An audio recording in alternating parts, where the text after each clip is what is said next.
Hello guys. I know it is I'm live. I haven't been live and I don't know when.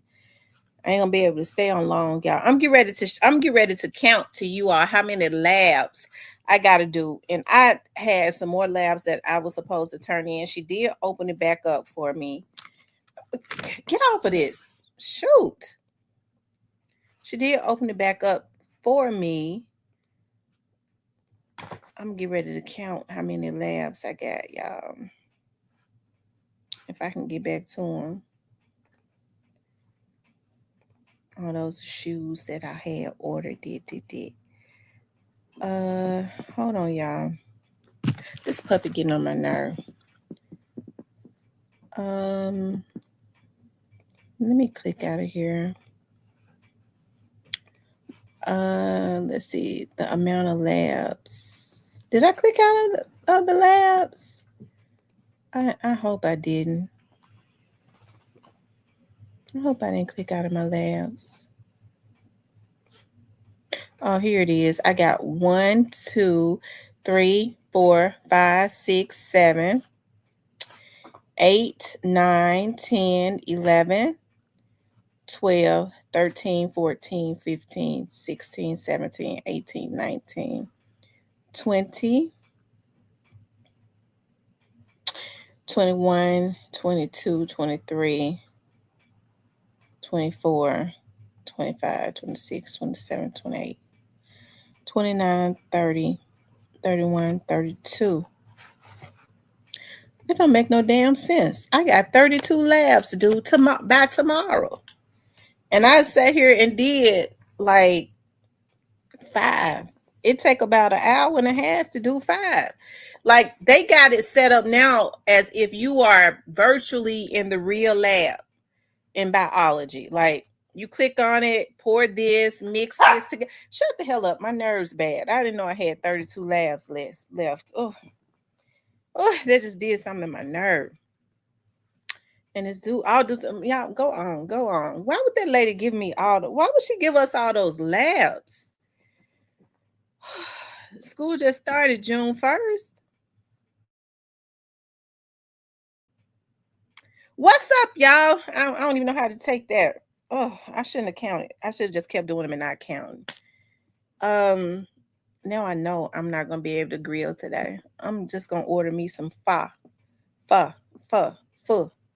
some shrimp pho.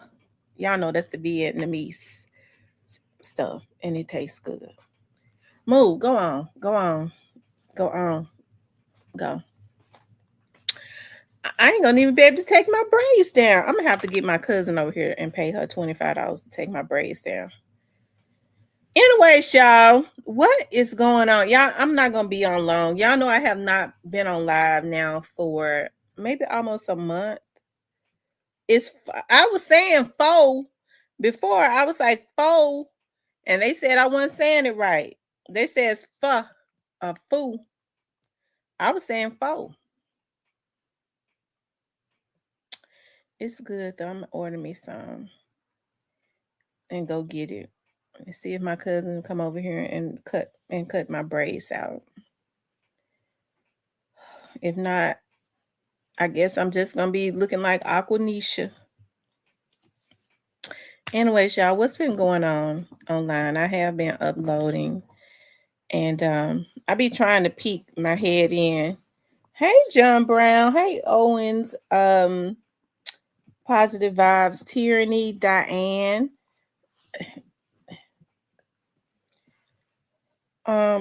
Miss T, did you see Govan comment about Key Glock situation on his Instagram yesterday?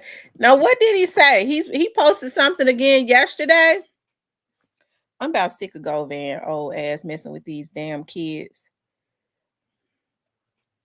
He done posted something again yesterday. He got a meddling spirit on him, just like an old ass man. What did he say? Hey, Kane Life.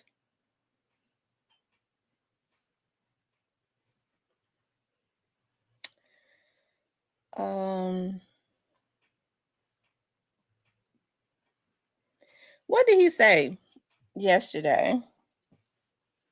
Y'all know I've been had my head in the book so bad.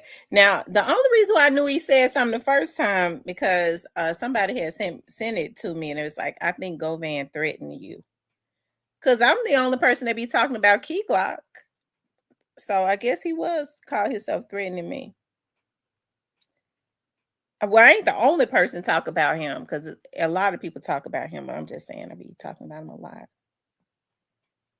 He said he also has a new interview with Ratchet TV that's supposed to be dropping today, and he gonna be talking all things Young Dolph. Okay, I'm gonna have to look at that. Where's it gonna drop at? On Ratchet TV? I tell you, y'all have to remind me because once I get to getting I start doing them labs again. I start twisting I start twisting my braids. I be forgetting everything. Hey Angel the real boss. I get to twisting them braids and stuff. I mean, and they need to be shoot. Some of them I've taken out. My hair has grown so much. Um I guess I can't tell you what's growing it because I uses everything.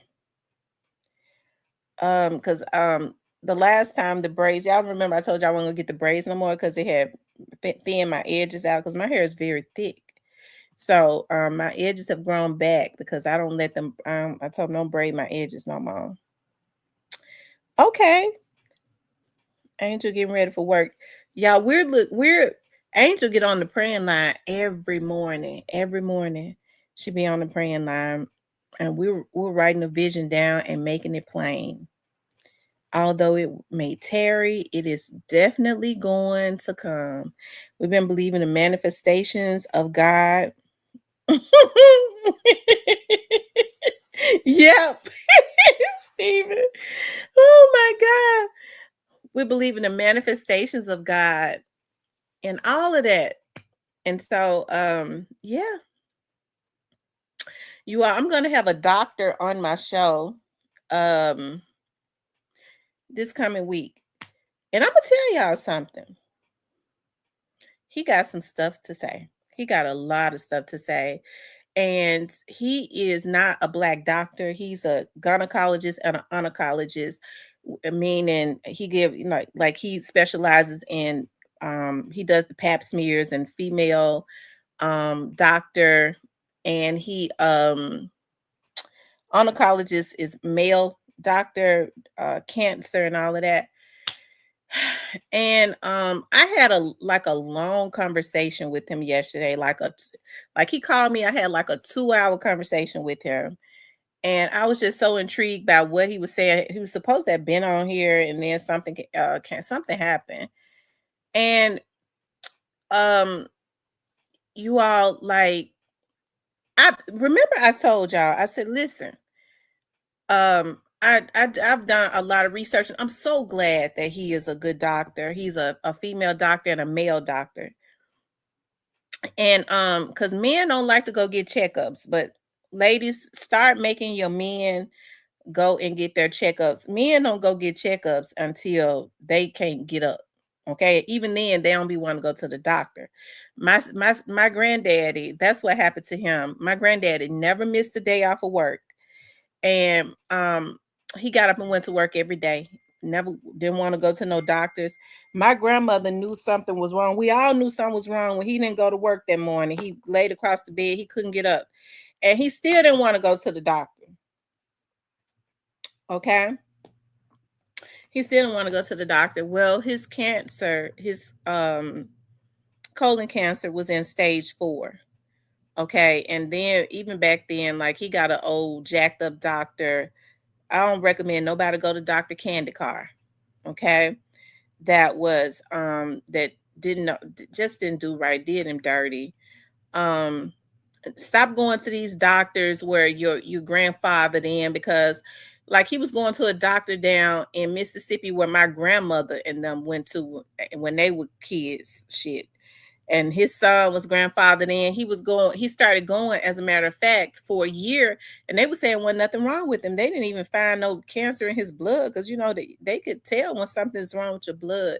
But anyways, I'm gonna have this doctor on, and he's been having a lot of issues. The government has been coming after him because I told y'all, I said, when we go get our pap smear, I'm gonna get into BIG30, but I got to put some knowledge out there. Okay.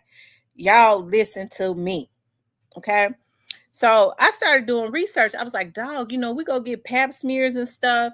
Now they're, normally every year. Now they're saying that you don't have to go get a pap smear every year, but you should be, but the insurance don't want to pay the doctors for it, so the doctors don't really give a damn. Okay. So they'll say, well, you don't have to come and get a pap smear. I goes every year. I'm going every year.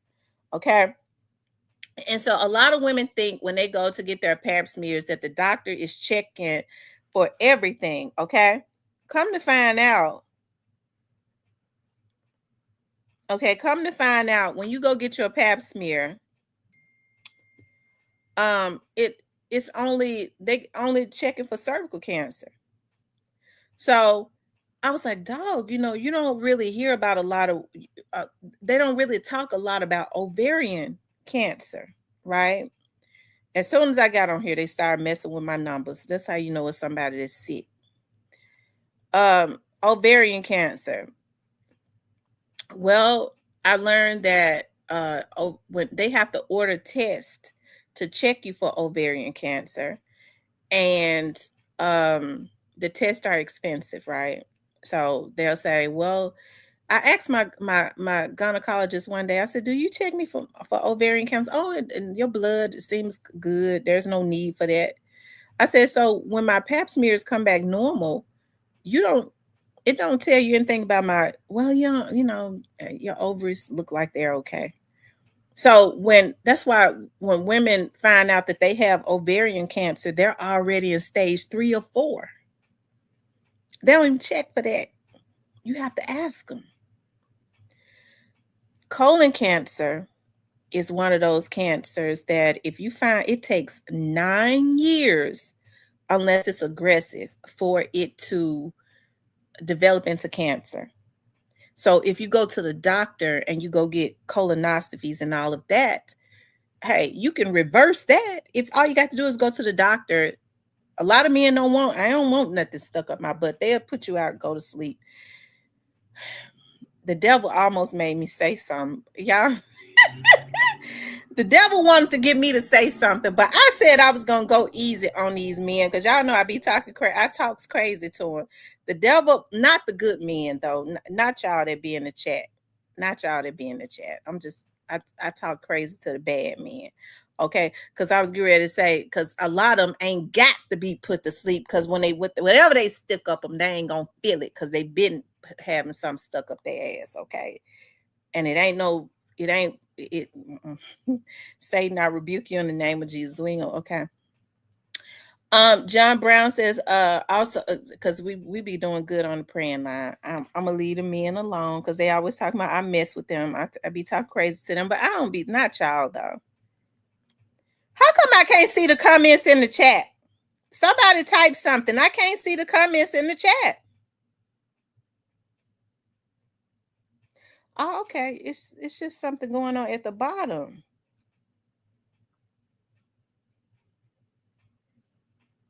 Why the bottom blank? What's up, the site dog? Hey, Ebony. So, anyway, we're gonna have him on, and he's gonna talk about a plethora of things. And I really, as much as I be fussing at y'all, and I know I be clowning sometimes and acting a fool. That's just part of my personality, because these men gets on my nerve real bad sometimes, make me talk crazy to them. But I think in our community is targeted. Okay.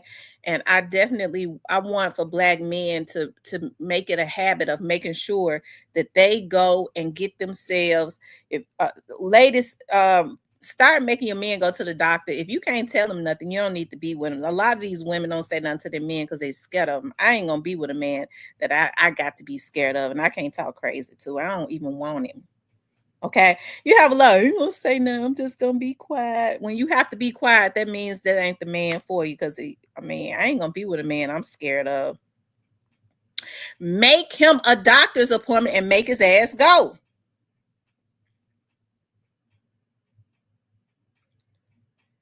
She said I was about to say something, then said it.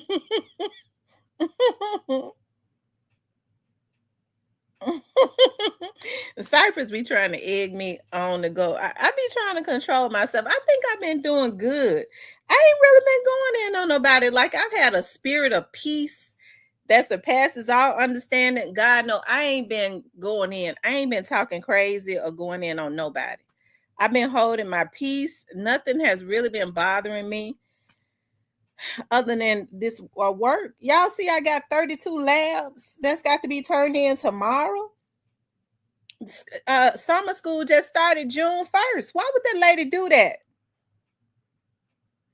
32 labs. I've been up this morning doing labs. After I finish them, they disappear. And I still got 32. Whew. I ain't gonna think about that because I get upset and start saying real bad things about that teacher. So I ain't gonna do that. I'm not gonna let the devil use me, okay? Anyways, you guys, let's talk about BIG30 is home. And will he beat this case? Now, everybody has been talking about BIG30 and you know, Lionel. What's Shiest's dad name? Lionel. Talking about Lionel and Shiesty and all of these other people. Um, you know, BIG30. Okay, the judge upheld what another judge had did, and that was give him a bond.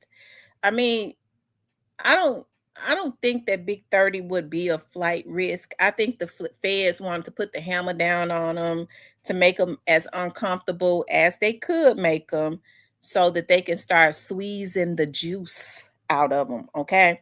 And believe it or not, juice starts coming out of the hardest people that you wouldn't believe. Now I don't know nothing about BIG30 in them case.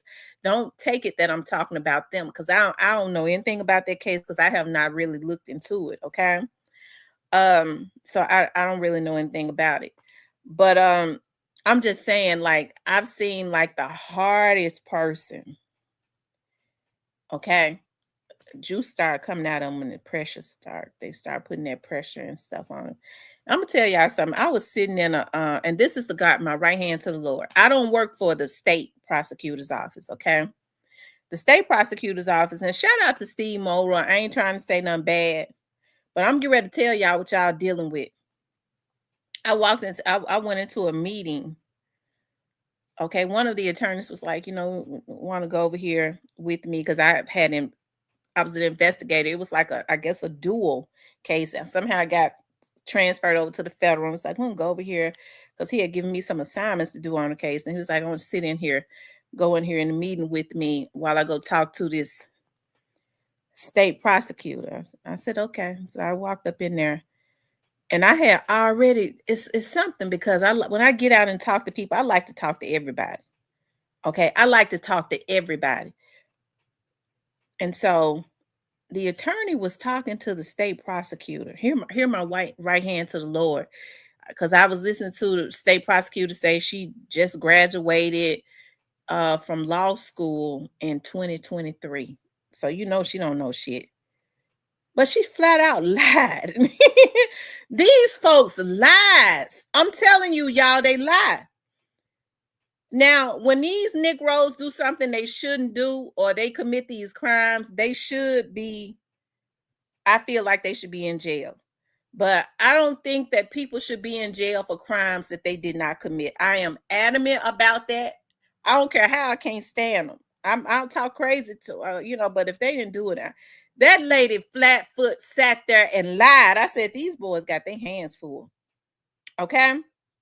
And I was looking at my notes. So when we was on our way back over to the federal building, the federal prosecutor said, "So what do you think?"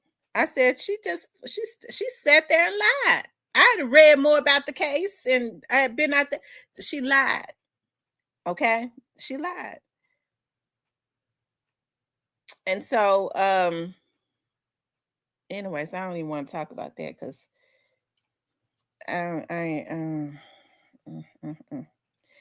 But I said that to say this. I don't think that, I'm not saying anything about the feds or anything like that.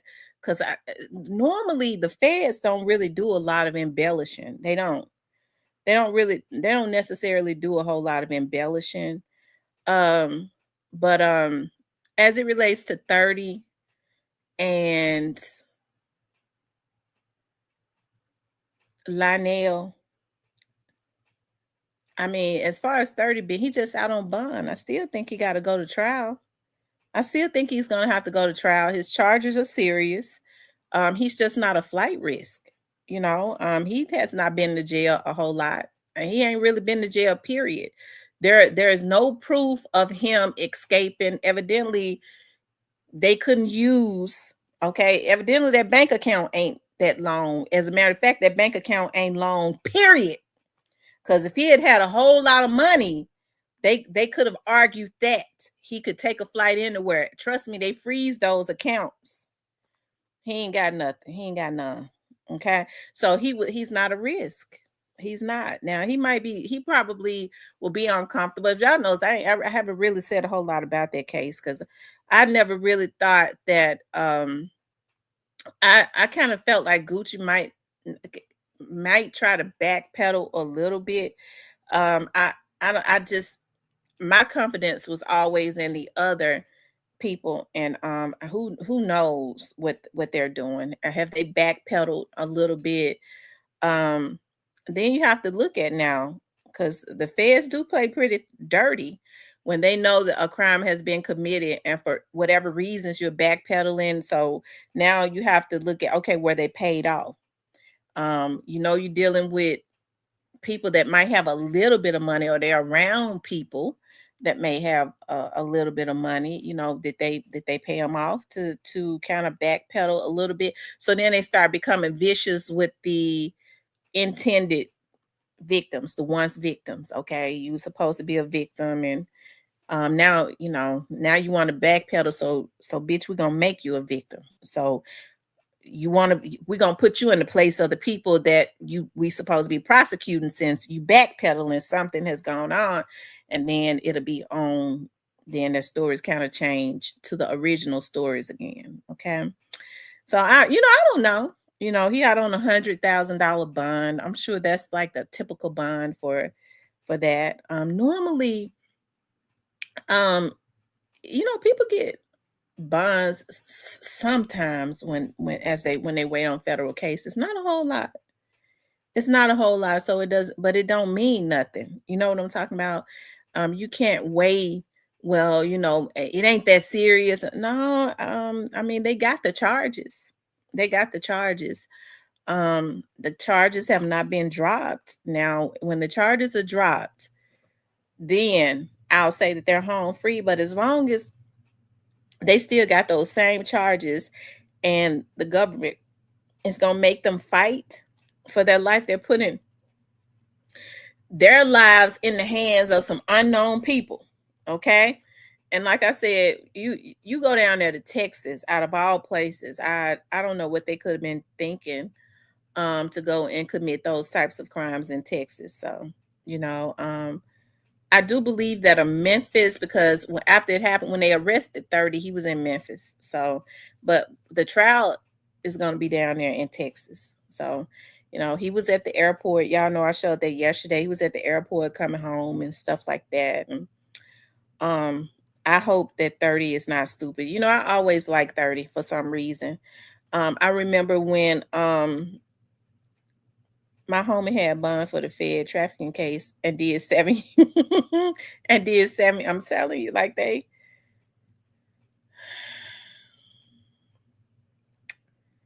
y'all, they don't play. I'm telling you.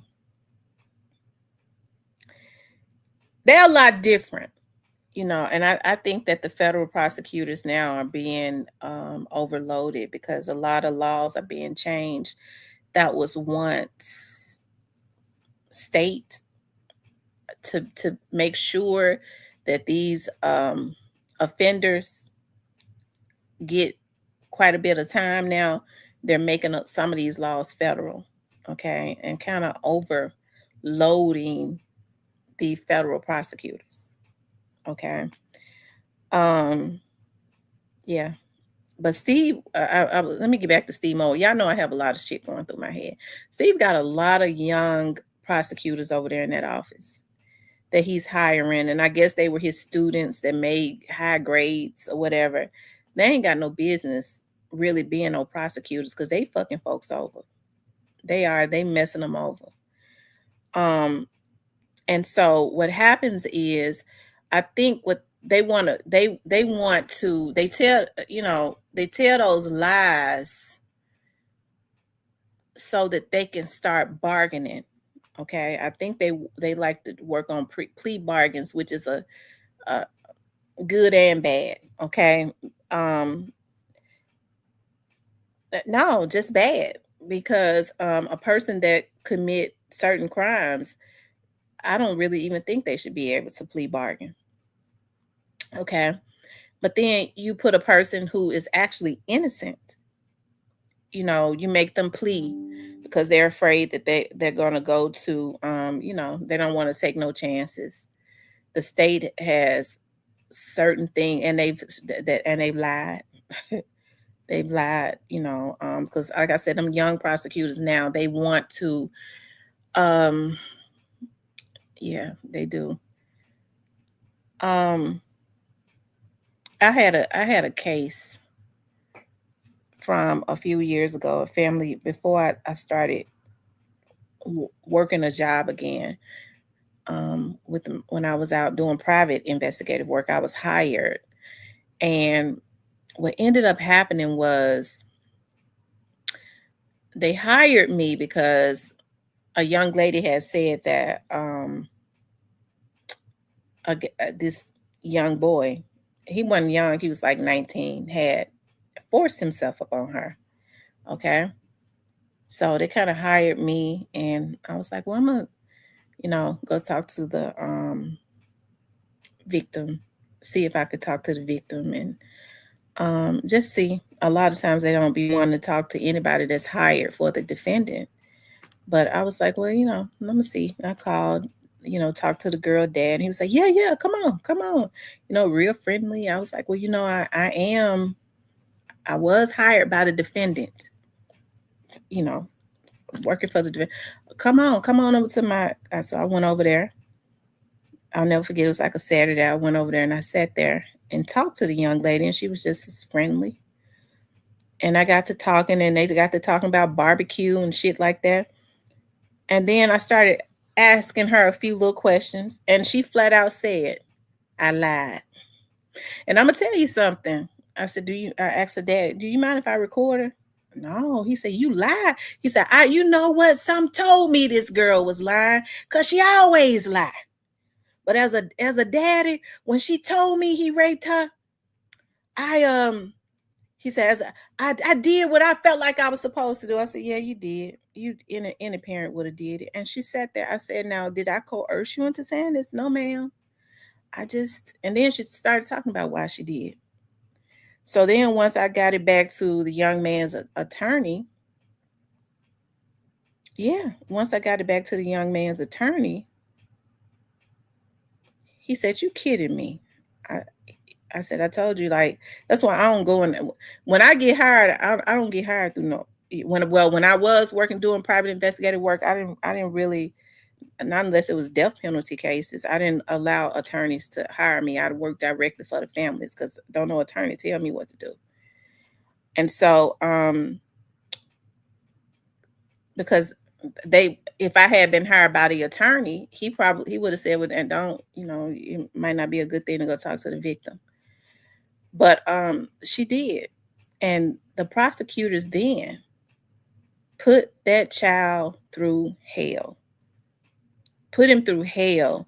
He had never been to jail before. The girl talked about why she lied. Her daddy said she had a history of doing this. And he said in the back of his mind, he always felt like she was, but he didn't want to go against her. And he said, just think, Miss Thompson, if you had not come and sat here And he said, and when you told me your last name was Thompson, I bet we related. I said, we could be. We might be, you know. And so it was sad. They put him through hell. He had never been to jail, didn't have a history of anything. I think what they ended up getting him for, they ended up adding another charge because when the police came and they told him they was going to arrest him, he ran. This was a goofy, nerdy 19-year-old that was getting ready to turn 20 that it scared him. He ran. So they got him for evading arrest and because he was scared to death. He didn't know what they was talking about. Then to put him in 201 Poplar. I ended up going. I told his family I'm gonna do some visits with him. It hurt me so they violated him in that jail. Those men did. They violated him a couple times. Spirit totally gone. Took it to the prosecutor attorneys. I'm taking this to the prosecutors. They had me fucked up. Prosecutors say, well, what did you say to make her say that? I said, I asked her what happened. That's what made her say it. Had me fucked up. Okay. And so, anyways, I said that to say this. They put him through hell. Even after she came clean and everything, they wanted him because they didn't want to just let it go. Okay, well, the girl, the girl's dad was like, well, I'll let her get on the stand. Then I went and pulled documents and had the attorney to subpoena documents and stuff. And there was a history of falsely accusing people because there was a mental issue there. And even after that, the prosecutor still wanted to, okay, well, get him to take 2 years. Don't get him to do shit. He already been up in here for something he didn't do. Okay. But anyway, that's neither here nor there. So it's a lot of them over there. A lot of the veteran prosecutors over there with Steve. Unfortunately, Steve has never been and I think Steve is a nice guy. Let me just say this. I think Steve is a nice guy. Honestly, I really do. But unfortunately for Steve Mulroy, Steve has never worked inside of a courtroom, right? He's never tried a case. And the people in Shelby County didn't know that. The people in Shelby County didn't know that. And so all they know is they wanted something differently because with Amy Wyrick, she was a little harder, but even she had practices of where they would hide evidence. You can't do that if that's going to exonerate a man. That ain't right. And so, anyways, with Amy Wyrick, so a lot of Black families was talking about Amy and her practices. They wanted her gone. Okay. And so Steve was talking about he was gonna be hard on crime, but this, and that, and he gonna, do the police is doing this. And it's funny because I was talking to my friend the other day, and he said, Tamara, let me tell you something. What I had to do. He been my friend for 26 years. He's been up, he's up in rank now, up way high up in rank. And so he was saying, let me tell you something. He said, we get some of these, I have to do a lot of discipline as it relates to these newer officers. He says, because I get to reading these reports and stuff. And he said, I'm one of those ones that, when the lieutenants are supposed to, the sergeants, it's the sergeants, the lieutenant, the majors, and then the colonels are over the precincts. The colonels are directly up under the chief. They answer to the chief. And so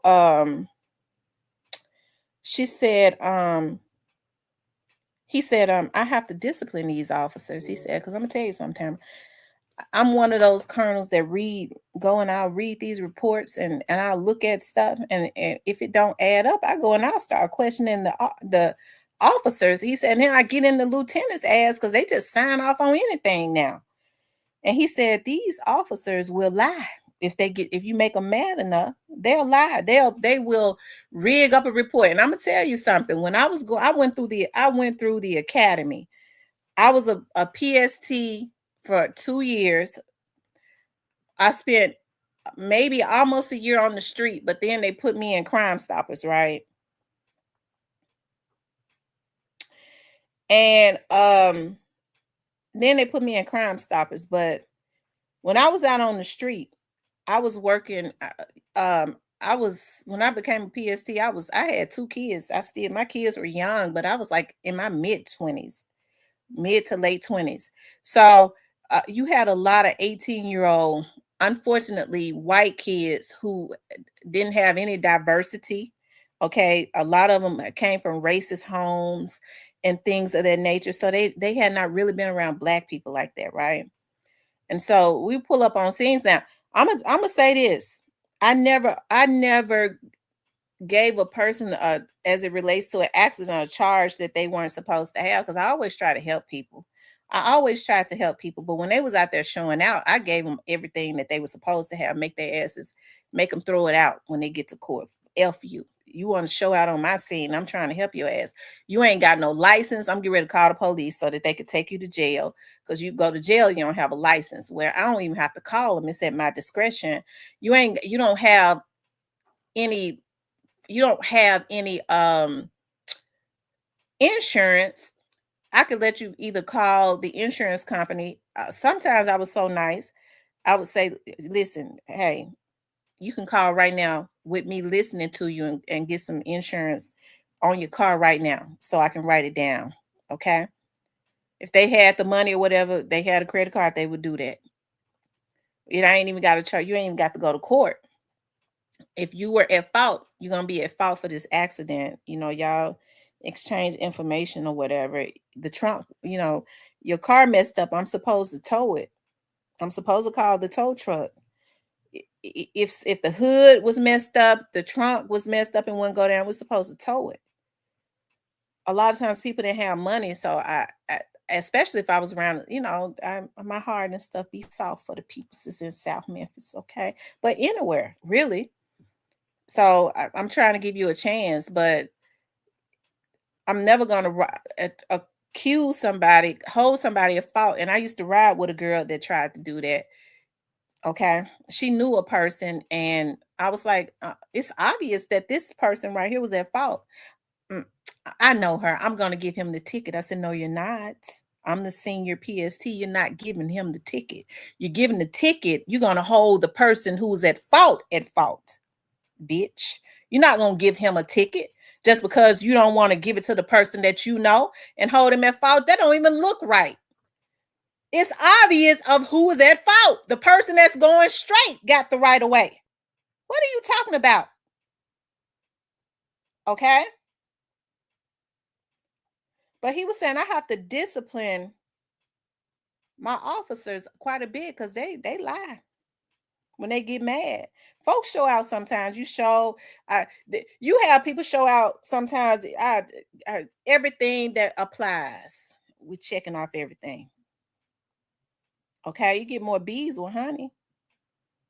All you got to do is shut the fuck up sometimes, and people will give you a break because it's at their discretion. If you was at fault for the wreck, you're gonna get charged with that, but you ain't got to get the other charges. But folks, they get mad. They want to be combative and go up against the police, and you can't win. You can't. So even when they give you charges and you're not supposed to have them, it's good to document. It's good to start recording stuff. Okay. And then it's you have to be proactive. So now what you need to go do is go to internal affairs. Call the colonel at the precinct and then go to internal affairs. Okay. But folks feel like they want to show out and show the police something, and then they end up in jail because you can't win that battle.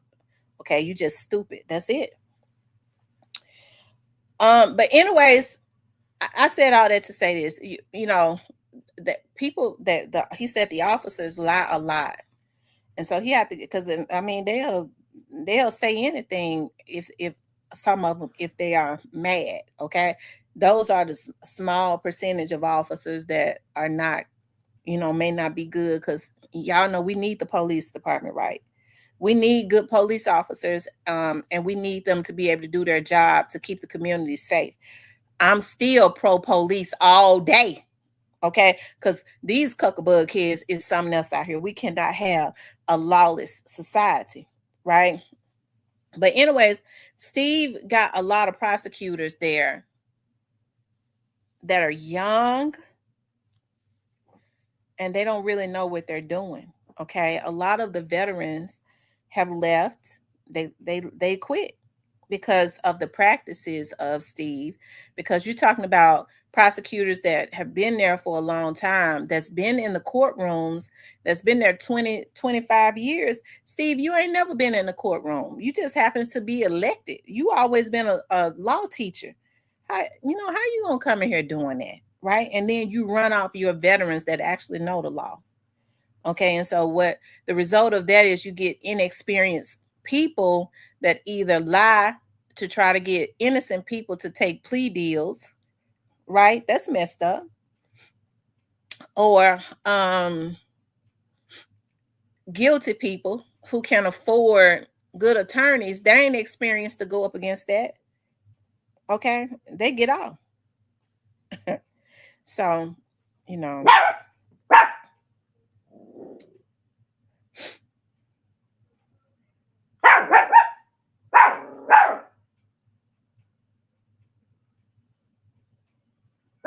He said, shout out to Memphis.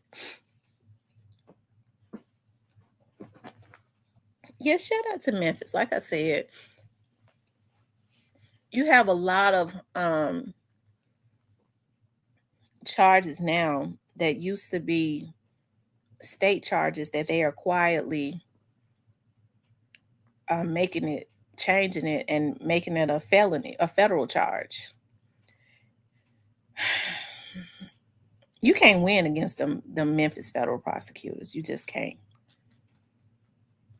Those judges are even a different. They different. They are different.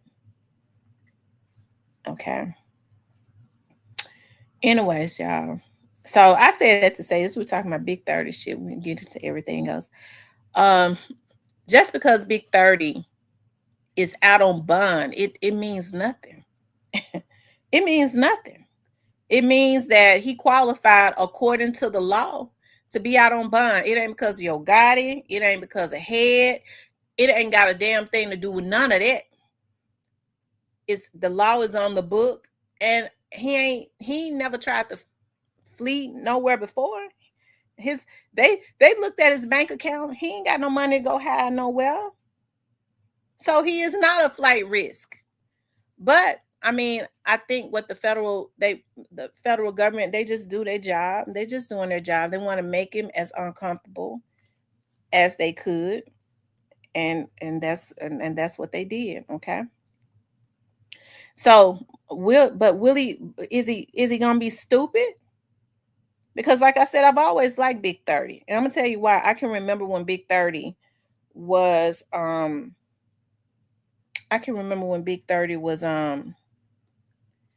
before he signed with Moneybag and them. I used to look at some of those old videos that Tyler Farrow would do. He would interview them all. And so, yeah, I'm sorry, I had summer colds. And he asked, Big 30, when he had like a light. When he would smile, his eyes and stuff would light up. And so I remembered that. And so I was like, dog, that kid right there, when he smiled, his eyes are real bright. They light up, right? Like he had an excitement. And so then when I found out he signed with Moneybag, and when you look at Moneybag has a darkness. His eyes are real dark. He has a coldness about himself. Okay. He got a real bad spirit on him. Okay. And I was like, dog, I sure hope he don't allow those spirits to penetrate him. Y'all, I'm serious about spirits. I don't really like for people to touch me, different people to touch me, because I do believe in the transference of spirits. It's real. And dog, after like shortly after Big 30, not long after that, you start looking at Big 30, and Big 30 don't have that light in his eyes anymore. He don't. Like it's totally gone. So a lot of that darkness has penetrated him. I'm not saying he can't get it back, because I mean he do a lot of stupid stuff, but I still don't think he is as cold as Moneybag and them. Okay. But is he stupid? I mean, we know he do stupid stuff. Okay, we know he's stupid, but how stupid is he? Okay, because that was stupid what they went to Dallas and did. Now he's out. He's supposed to have on a monitor. He's, I reckon, they be going to they be going to get all them phones and them different phones and stuff like that. Okay, um, to talk on. Okay, and because I can't talk on that phone because the feds probably got that phone tapped, so I'm gonna get me a new phone. I'm gonna get it in Junebug name. I tell you. Um, you know, he's got a curfew. Is he gonna be stupid enough to think that he could break those curfews, manipulate the leg monitor, send little dudes out, steal? Because Big 30 got dudes around him that he send out quite a bit. Okay. And he unfortunately he's gotten them hurt. Okay. Um, or maybe not send them out, but he stayed in quite a bit of stuff that has gotten him hurt, you know. Um, so I don't know. Maybe he'll escape, he might not have to do a whole lot of time. I don't know.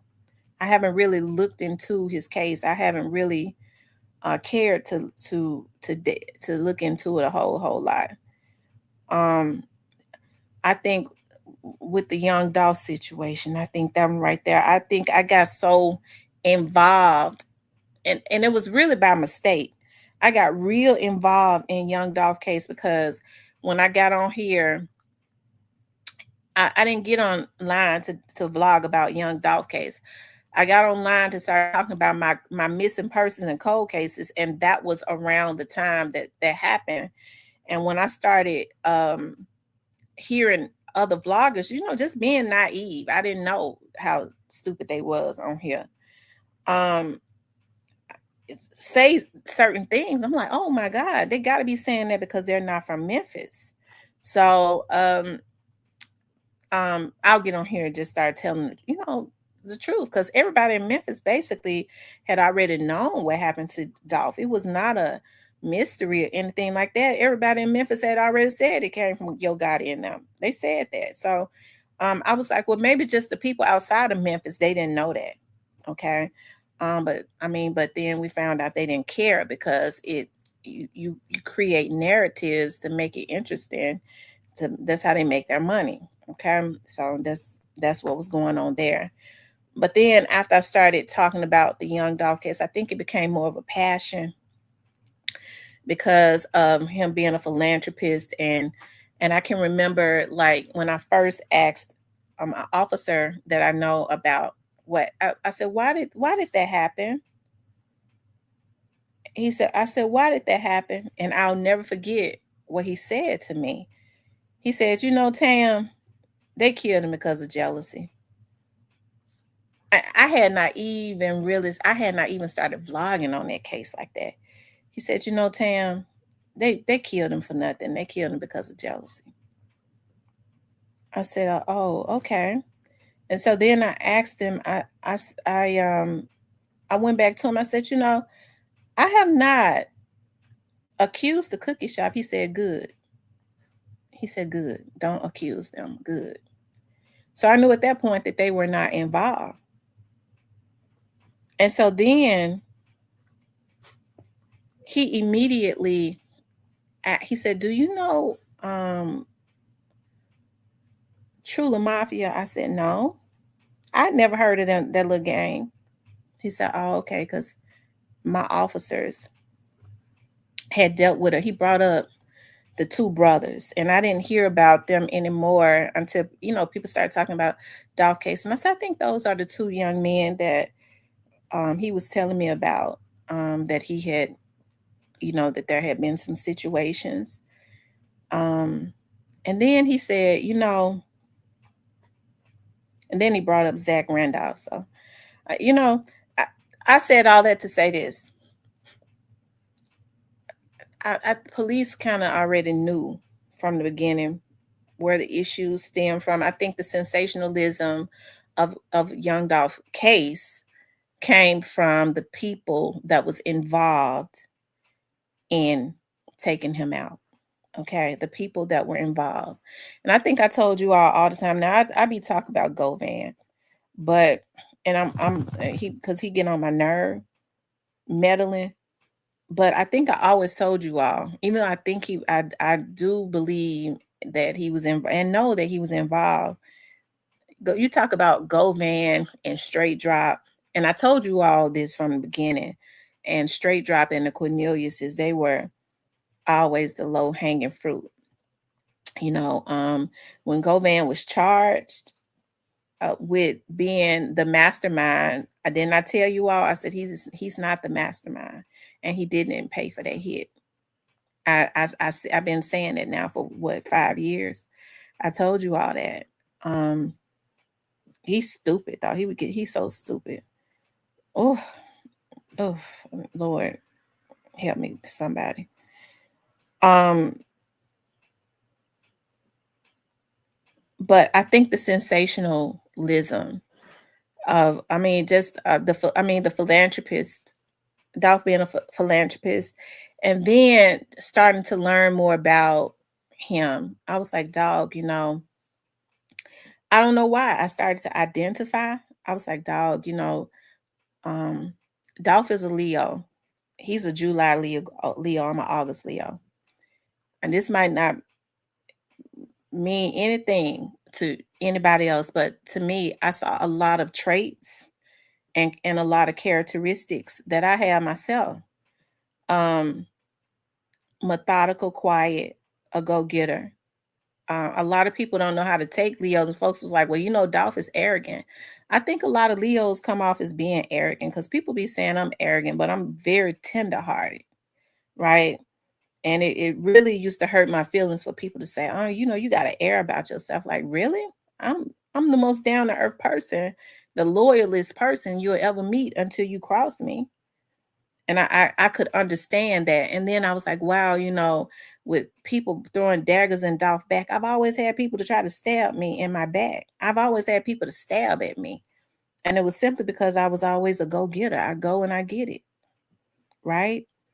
And so I understood that. And so then for them to take it as far as they took it, I'm like, dog, he was right. They did. They killed this dude for jealousy. They wanted what he had, and they wanted him out the way.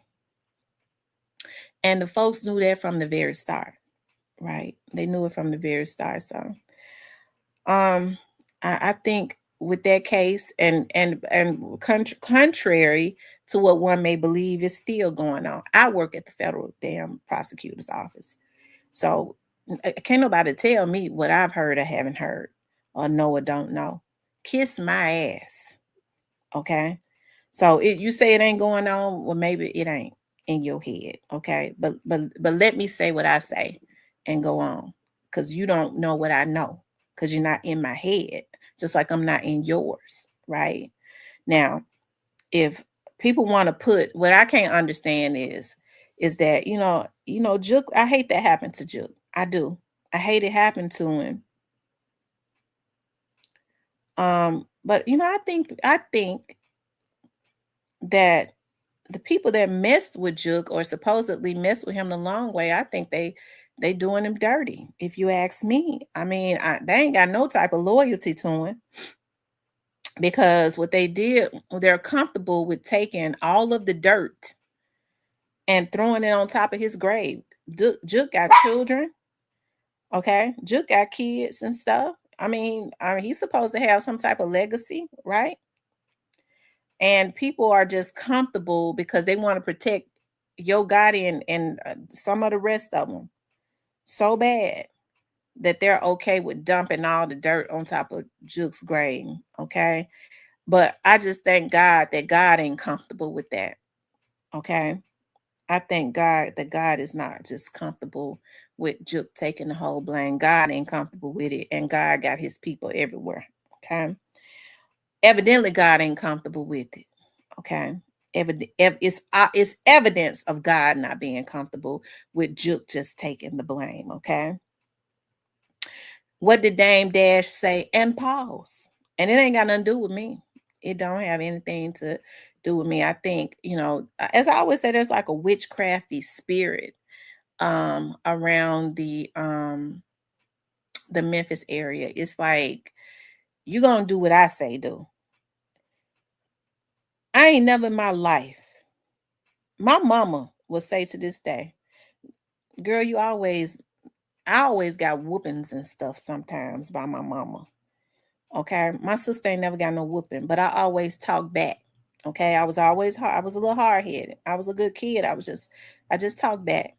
And my mother would whoop me, right? And my mama say to this day, I ain't never been able to do nothing with you. So why these dime store hoods think they gonna get they funky asses on here? Ain't no man that I ever been with ever been able to tell me what to do. Not unless I wanted them to tell me what to do. Okay. I just let him I let him think he was running some in that moment if I wanted to. Okay. But ain't no damn people on here, especially these damn men, think they're gonna get they pissy chased asses on here and tell me what I can and can't say. They got me messed up. Don't nobody control me but God. Hell, I keep telling these Negroes, I ain't none of your damn woman. You can't tell me what to do. But there's a witchcrafty spirit that resides over this city, whereas they kill young Dolph because they want to control him and what he say. Okay. They want to control him and what he say. And they think they want to try to, I guess they think they can control me and what I say. And they can't. It ain't never happened. And so that's how you know it is something wrong when people have issues with I said that I said you don't say that and you saying it. So I'm a kill you. I'm gonna send a damn fool to try to kill you. And they make it real easy for the feds and police. I don't feel sorry for these Negroes. Okay? They too stupid for me. They stupid as they come. I'm gonna tell you why the folks was on Black Youngster head so bad. And officer said this when this stuff happened with Dog. And I don't talk a lot about Black Youngster because I have a loyalty to Black Youngster's family members. I mess with them the long way. I grew up around them folks. Okay.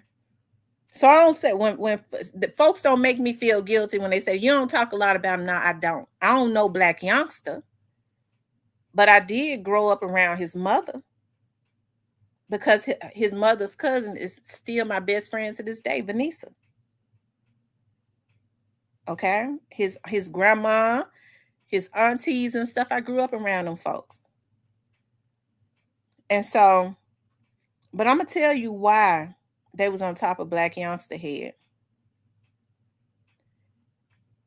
I guess God in them gonna send Black Youngster out. Black Youngster thought they sent him out to think that he was gonna create a fear in the city of Memphis, whereas they was gonna be threatening people that dared to say anything about Young Dolph. Okay. They thought that they was gonna be threatening folks, and it was coming directly from him and his camp. That's the reason why he up under a rock now. Okay, and I hate that he put himself in this stuff. I do. I hate it.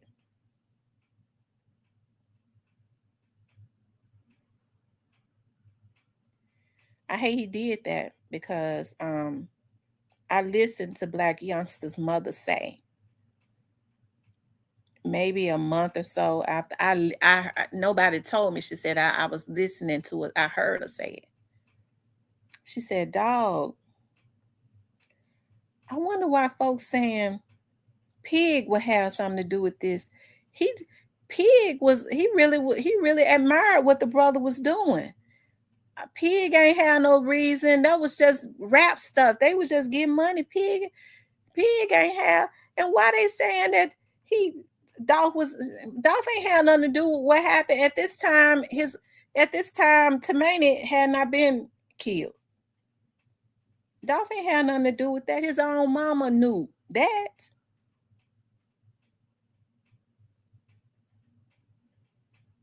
Okay, but she could have been blindsided. Because I don't really know what happened to Darius. That was TD. I don't know what happened to him. Okay. All I know is that Tadarius had an admiration for his brother. He wanted to be like Youngster. He had an admiration for his brother, and he wanted to be around his brother a lot. Okay. And I do believe that Youngster loved his brother. I do. I believe that he loved him. I believe that he loved Tamani. They killed Tamani. That dude killed Tamani for nothing. And Youngster's so stupid. I don't know what to say about that situation.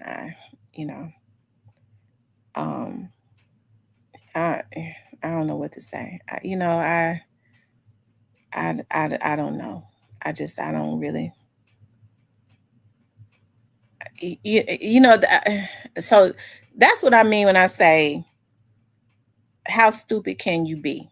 How stupid can one be? Because even the dude that killed him, Tamani, and they did it. He did Tamani dirty. He did him dirty. Tamani didn't deserve that. Tamani let that dude walked out on him trying to steal his car in his driveway, whooped his butt, and didn't kill him because he knew him from the neighborhood. And then he see him the next day at the store. He walk in, Tamani up in there, they exchange words. He wait until Tamani go back to his car and turn his back and shoot him. Okay, with his back turned. He did him dirty. Tamani was a hard worker. He took care of his family. Okay. He he was raised by an older couple. Okay. So they that couple taught him how to use his hands and work on cars and all of that. And that boy worked hard. He did him dirty. And I'm not, and I would never say that whatever happened to him, because I don't know what happened to him. It just seems weird that as soon as they quietly drop his charges to second degree murder, they did Tamani dirty on that. That was first degree murder. Because if you wait, as far as I'm concerned, it was premeditated. You wait till he walked back to his car, and then you pop him in the back of his head. He was no longer a threat to you, so you had time to think about that. So as far as I'm concerned, you walk in that store and he in there. You walked in there because you saw him in there. It was premeditated as far as I'm concerned. But they quietly dropped the charges to second degree murder. They might have even dropped them on down to manslaughter. Yeah, they dropped them all the way down to manslaughter.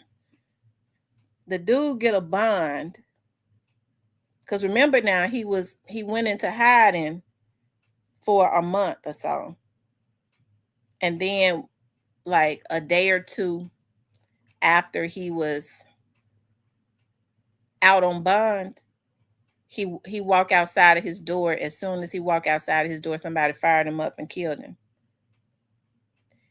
I mean, police didn't put that out. Nobody knew about that. Okay, so the boy family called the news media and put it out. Okay, because the police had not said anything about it, and I'm sure that was for a reason. Okay. Anyways, how stupid can you be? Anyways, you guys, like I said, I don't know. I tell you, I just don't know. I just don't understand. Um, um, yeah. I lost my train of thought on that one. But anyways, I was saying I don't really say a whole lot about him.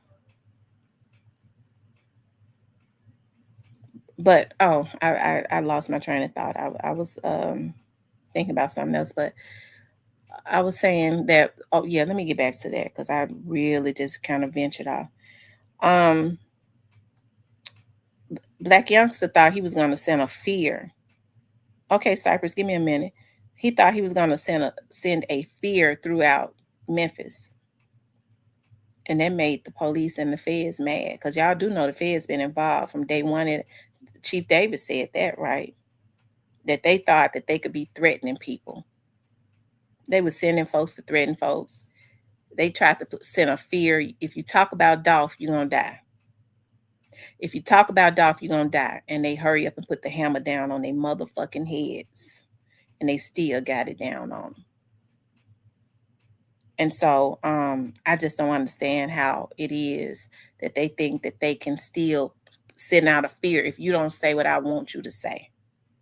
If you talk about Dolph, you're gonna die. Okay. And that makes me mad. That these bitches, that's why I be glad when they get all of them.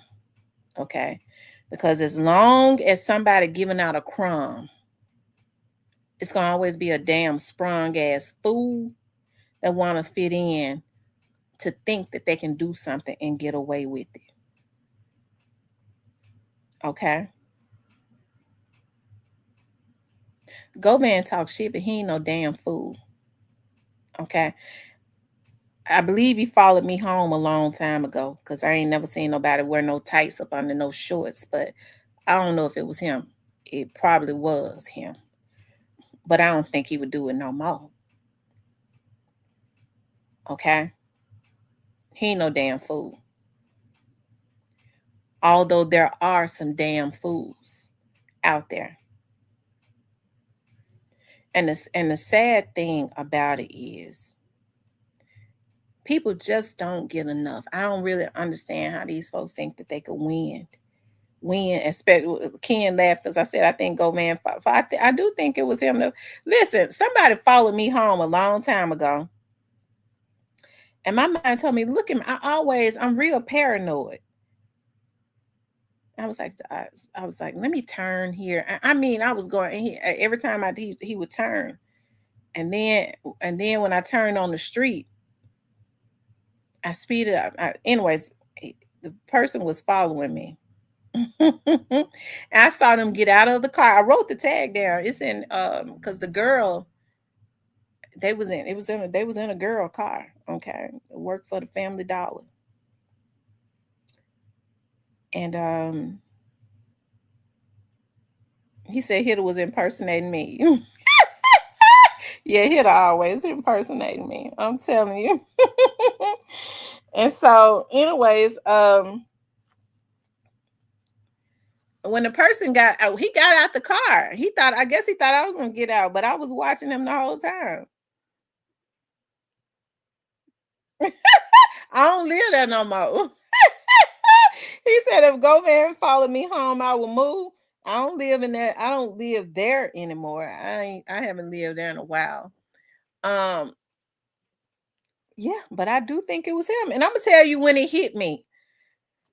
When I saw Go Van on a show recently, he had on some shorts with some tights up under it. I don't see men walking around Memphis wearing shorts and tights. I ain't seen it. I said, oh my God. And and the person had a hood on. I don't know what they thought they was gonna do to me, but get the shit shot out of them. I was gonna shoot them. Woo, Lord, see, when I start talking about this, I be getting real mad. So it hit me. I said, that was Go Man that followed me home. Because the person got out, they had on shorts with tights up under it with a hoodie on. And I saw Go Man sitting on he was sitting on a show. I forget what it was. and he had on some shorts and a tight and some tights, and he had a hoodie on. I bet it was him.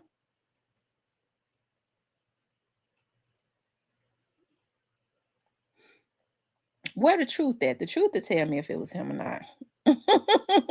I don't know. He had a hoodie on. Mm, Lord have mercy. It was gonna be a DOA for real.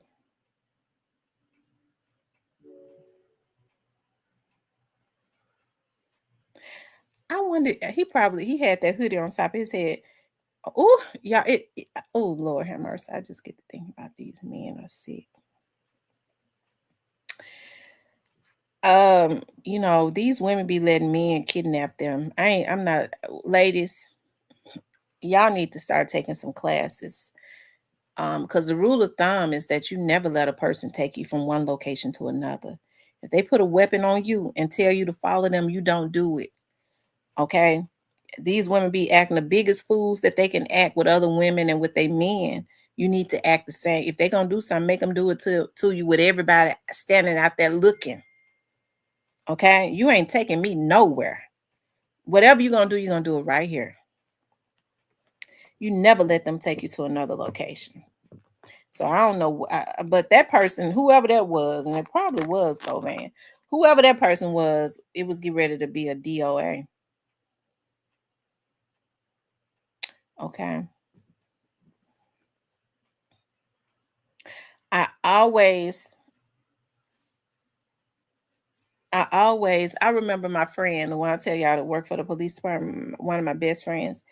When I used to be at my studio real late, he asked me, he said, Tamara, because he took me to get whenever guns and stuff would go on sale, because he knew know a guy that owns a gun range.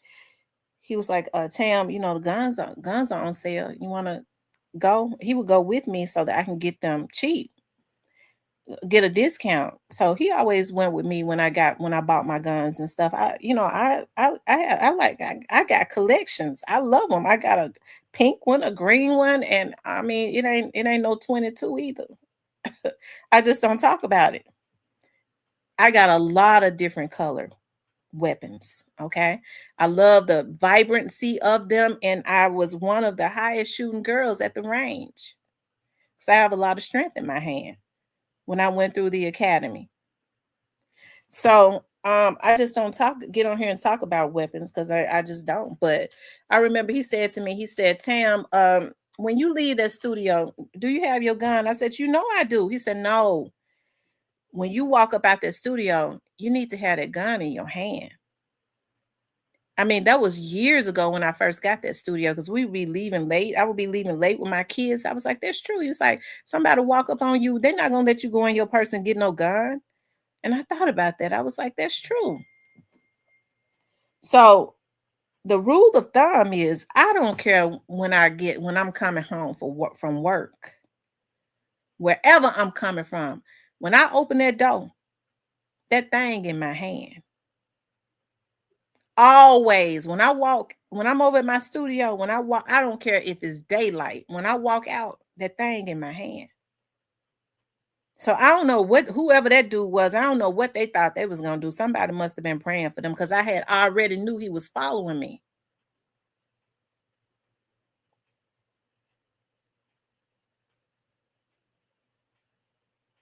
That's why I tell people don't be getting offended. Somebody was telling me that a dude had got offended. I was sitting and eating one day because I like to eat by myself. I be going to certain places. I like to be sitting and eating by myself.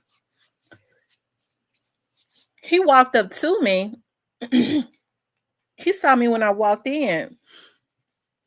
I sat over in the corner and I was reading something, waiting on my food. And he said, and somebody called my phone. People be recognizing my voice too. So then he walked up to me before he left because he was at a table with a group of people. And he said, your name Tamara. I said, how you know that? He said, I be looking at your podcast. He was like, I thought that was you when I heard your voice. I knew it was you. I was like, oh, okay. And he told me his name. I was like, oh, okay. Nice to meet you. I don't know. Somebody said the dude got offended because I ain't have no more conversation for them. People really are crazy. I don't talk to people in person anyways because I'm a real quiet, reserved person. So if you walk up to me and you say that you look at my podcast, I appreciate that, but I still don't I don't know you though. What else am I supposed to say? And so people get offended. Oh, she's stuck up. I still don't know you. But I appreciate that though. But even if I did, I still ain't gonna have a whole lot of words for you because I'm not a talker. I do more talking on here than I ever do. Anybody that really knows me talk about we can't believe you got a podcast because you don't talk.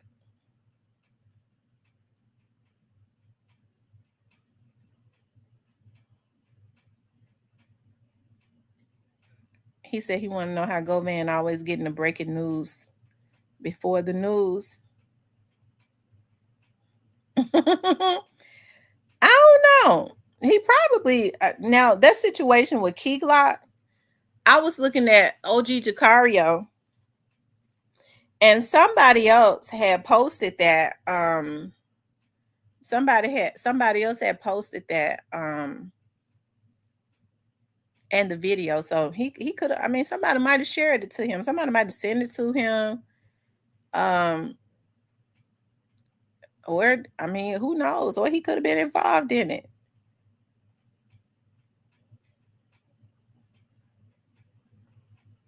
But yeah, he do. He kind of. I mean, you think about that stuff that happened with BIG30 and them. He claimed he got the video. He said he talked about it like right after it happened. So I mean, he insinuated, or he might have just flat out said, I don't remember that one of those dudes that was there had told him or something. You know, he still somehow he in the midst of that. He be dealing with them people some kind of way. Big Pressure says, okay. Tyranny says, Tamara, you rock, one of the best women I met in life. Thank you, Tyranny. Cypress says he wasn't involved in that. Who wasn't involved in what? Cypress, what you talk about? Who wasn't involved in what, Cypress? Who you talking about?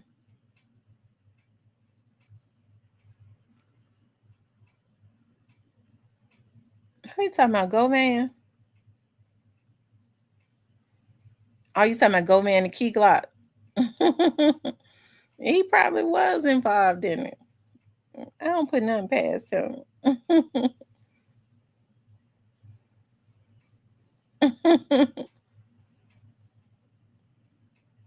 Govan wasn't involved in the Key Glock situation.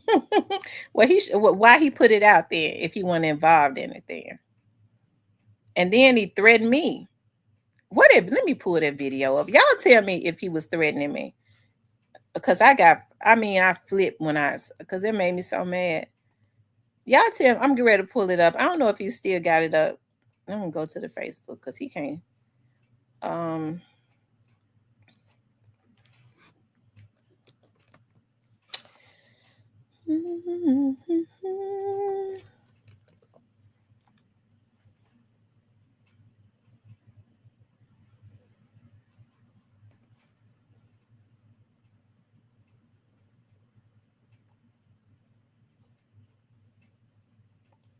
Hold on. I know he's a fan of the show, so he'll probably lock it so that I can't pull it up.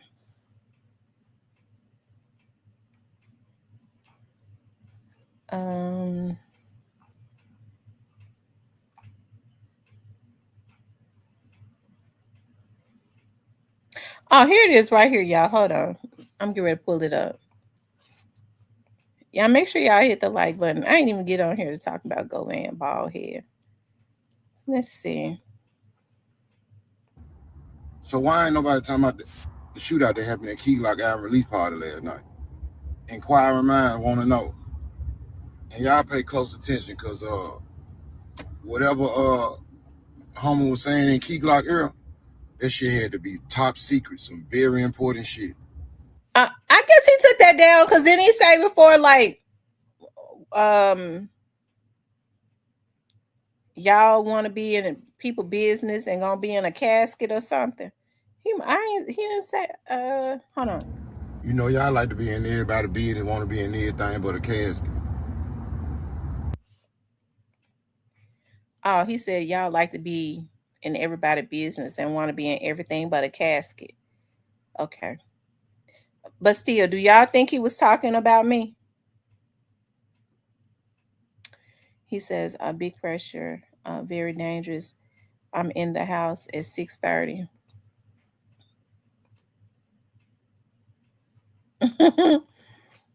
Let's see. Let me listen to it again. I thought, okay. You know, y'all like to be in everybody bid and want to be in everything but a casket. Well, I mean, when he said that, he was saying, okay, so okay, but still, you know, who was he referencing?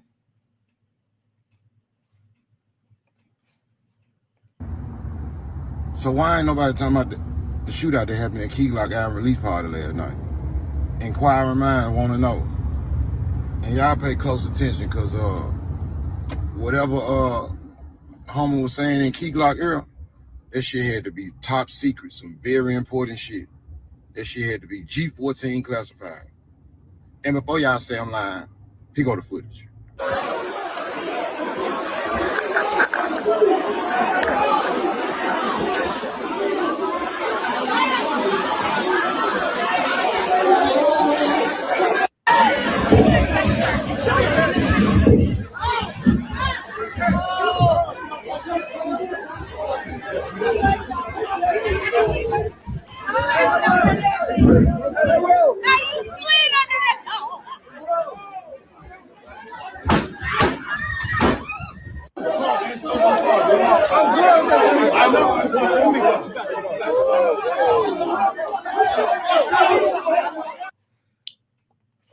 He's talking about whatever the guy was saying was G14. I mean, it was like, y'all, what does G14 mean? Let me look it up so I can know what he's talking about since he want to try to talk in codes. What does G14 mean?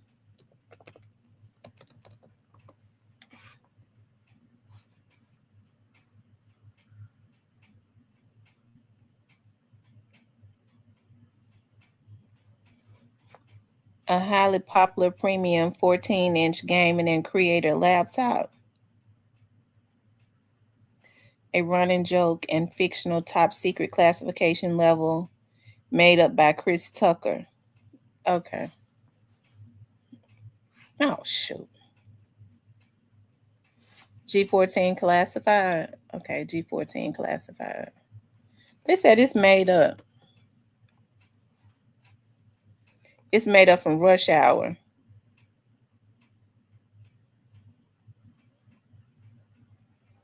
In the film, FBI agents use it as a fake, exaggerated security clearance to keep Detective James Carter, played by Chris Tucker, in the dark about an assignment.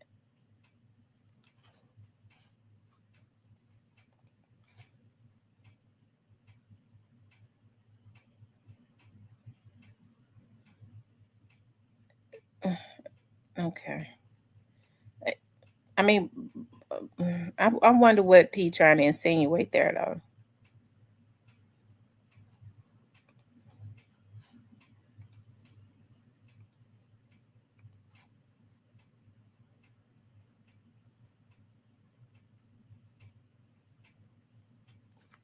I mean, he was whispering in his ear because it was loud in there. It don't seem like to me Key Glock was scared. Key Glock was just, moving right along, and if he didn't have an urgency or anything like that, they probably had already cleared the folks out the club.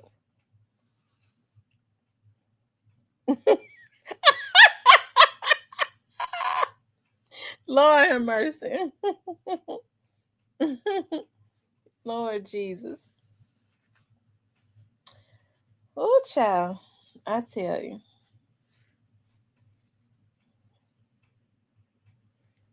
Cypher says, shout out to Go Man. Oh, Lord. Ain't nobody shouting Go Man out. Go Man need to quit meddling so damn much. He's a meddler. An old meddling man. That's what he is. Ugh.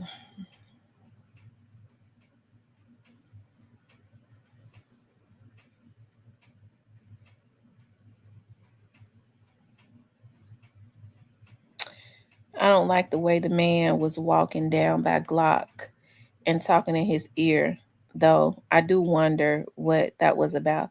I mean, I'm sure that it was one of his guys. It could have been his security. It could have been one of his security people telling them to go ahead and walk out of. Could have been. He might have asked them, what was that about? What's going on? He might have been telling them. Goldman act like he know what he was talking about. Hell, he act like he know what happened. Tim, I think you are the one he is talking about. You think Goldman talking about me? I think he's talking about me too. I'm gonna tell you why I think he was talking about me, because I had just did a video on Key Glock. So I think he was talking about me. It's about why ain't nobody talking about Key Glock. He act like he was happy that it happened.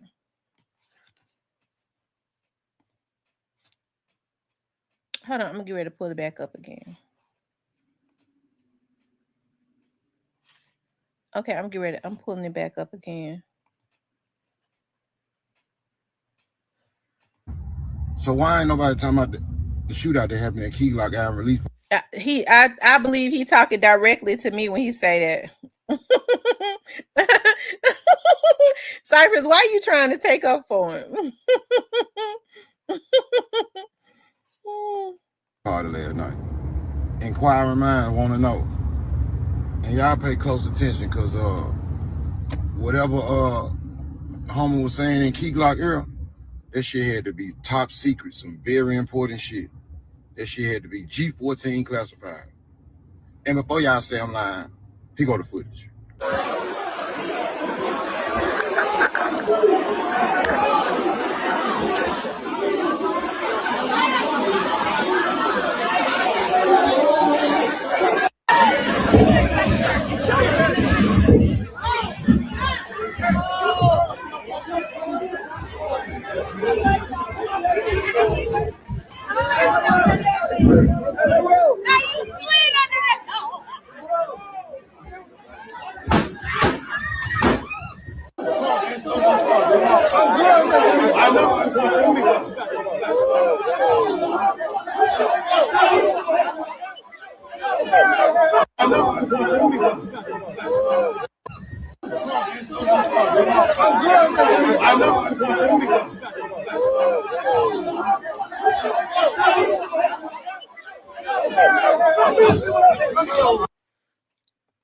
It's pretty obvious that a fight was going on. I don't think that had anything to do with Key Glock. I think that there was not unless Yo Gotti sent somebody there to cause a disturbance, okay, because he was jealous about it and could have sent a plant to cause a disturbance. But it looks like it was a fight that was going on because they were still tussling.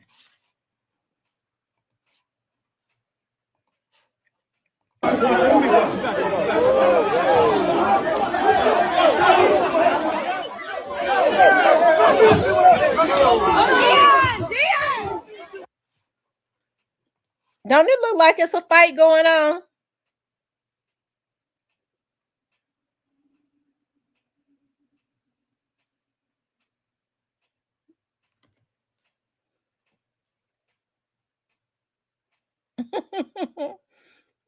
It looked like it was a fight going on. Somebody got jealous and sent somebody there to act a fool. That's what it was. That's what I think. Somebody got jealous and sent somebody there to act a fool. And it seemed like Key Glock have a lot of people around him. And he needs to keep a lot of people around him, like a lot of proactive, especially security.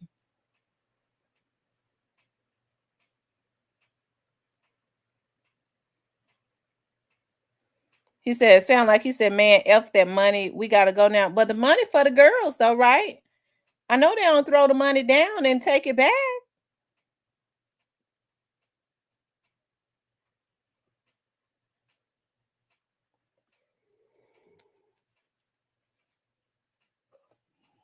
Let me listen to it again.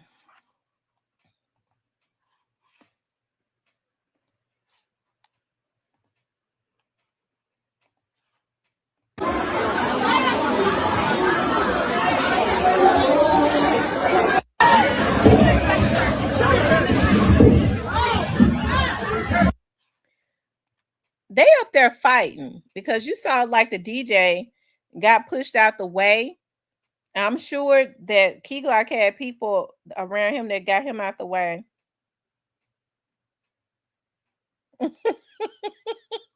No, Miss Muffin. I know that's right. It's already bad enough they don't throw nothing down but dollars. I mean that right there is it should be insulting within itself. Cause all that money down there, that could just be like $100. I don't think they should be able to throw nothing but nothing less than a 5.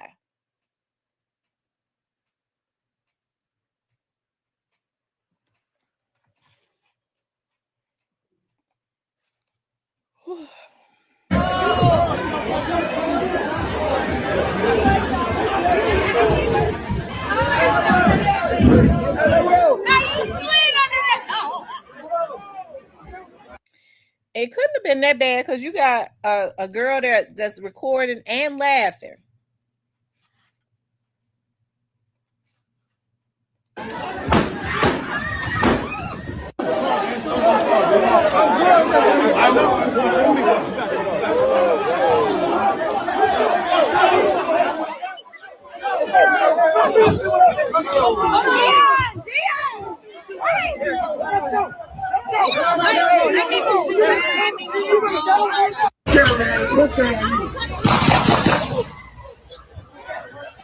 Hell no.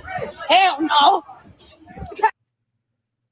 I don't know why people like acting a fool.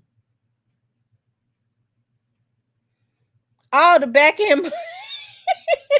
Oh, you said you mean the back end money from the promoter? Okay. I thought you was talking about the money they throw down there for the girls. I was ready to say, now that ain't right. Now I know them girls' backs and stuff be hurting up there, shaking for them dollars. It ain't worth it.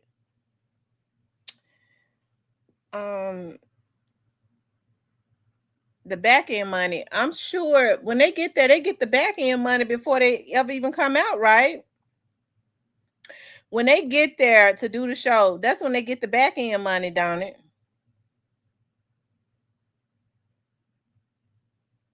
Before they come out.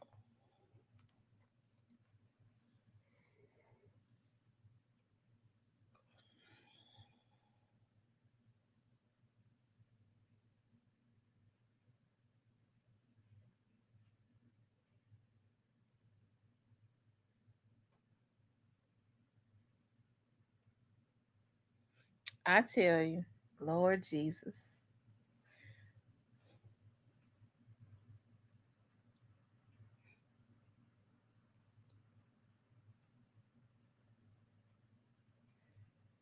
She said I made 500 off $5 and $10 from one customer last time I moonlighted on the pole.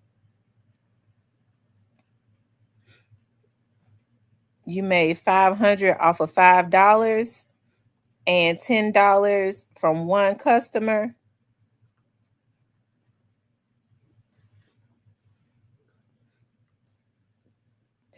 So are you saying the customer gave you $500?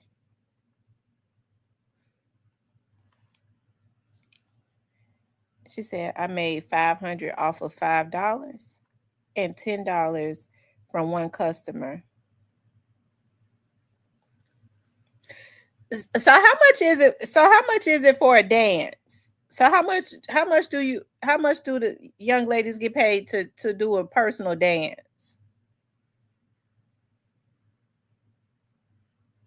Oh, $505 bills. Okay. All right. I was trying to I was okay. 500 and 500 $505 bills. Okay, that's cool.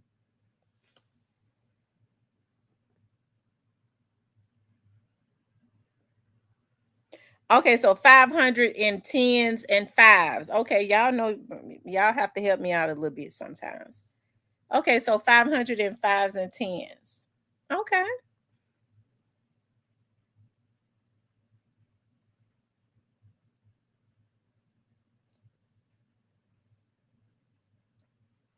Okay.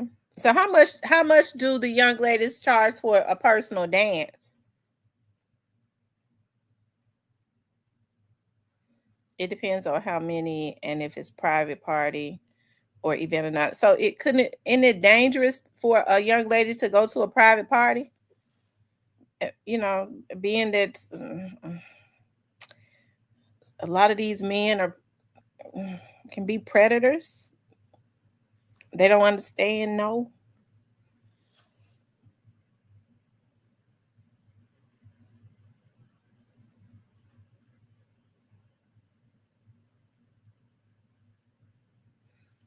Okay.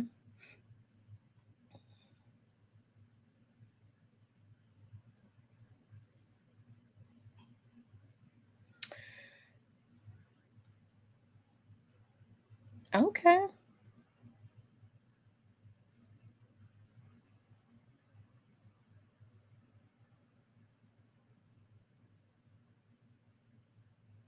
Y'all make sure y'all hit the like button for me, okay? Make sure you guys please like, share, and subscribe.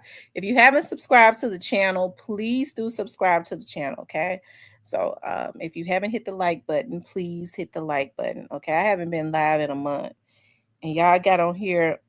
I'm not gonna be able to grill today. I'm gonna have to go. I'm gonna go buy me some pho. I want me some hot, spicy pho. I need some more sriracha in the house because I ain't got none. Because I likes to put sriracha in my pho. She said, "Yes, ma'am. It can be dangerous. Yeah, I know it can be dangerous. I mean, you have a lot of. You made $1,000 in 3 hours. Okay. I mean, I'm not one to be judgmental or whatever because I mean, I you have people that go and kill for money. I got issues with that when people are killing and stuff for money. I don't know. I think that it's dangerous for I think that it can be dangerous for a young lady to be going in because you've had girls to I guess to do that and work themselves through school, but it's dangerous though. It is. It's dangerous.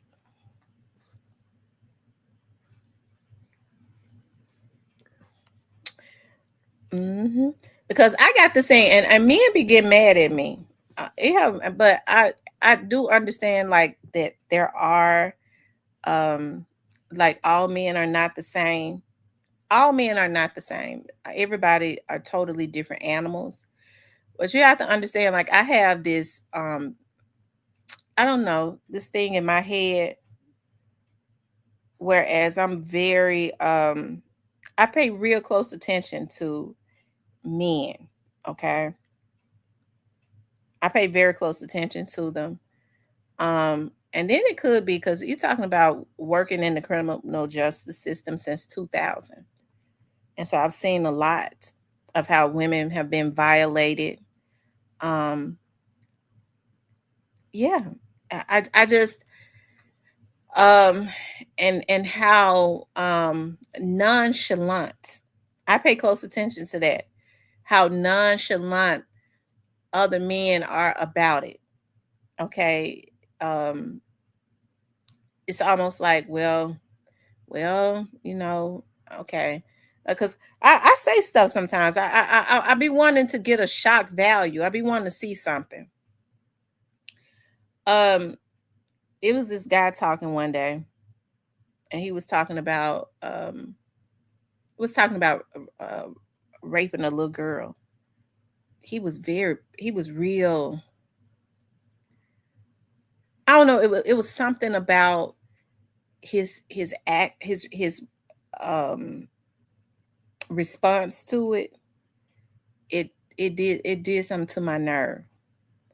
And I already summed up that he was a potential predator. He didn't say anything that, he didn't say that it was okay. It's just that my perception of it, he didn't feel like it was not okay. And so that's why me as a woman, and I be trying not to be extra, but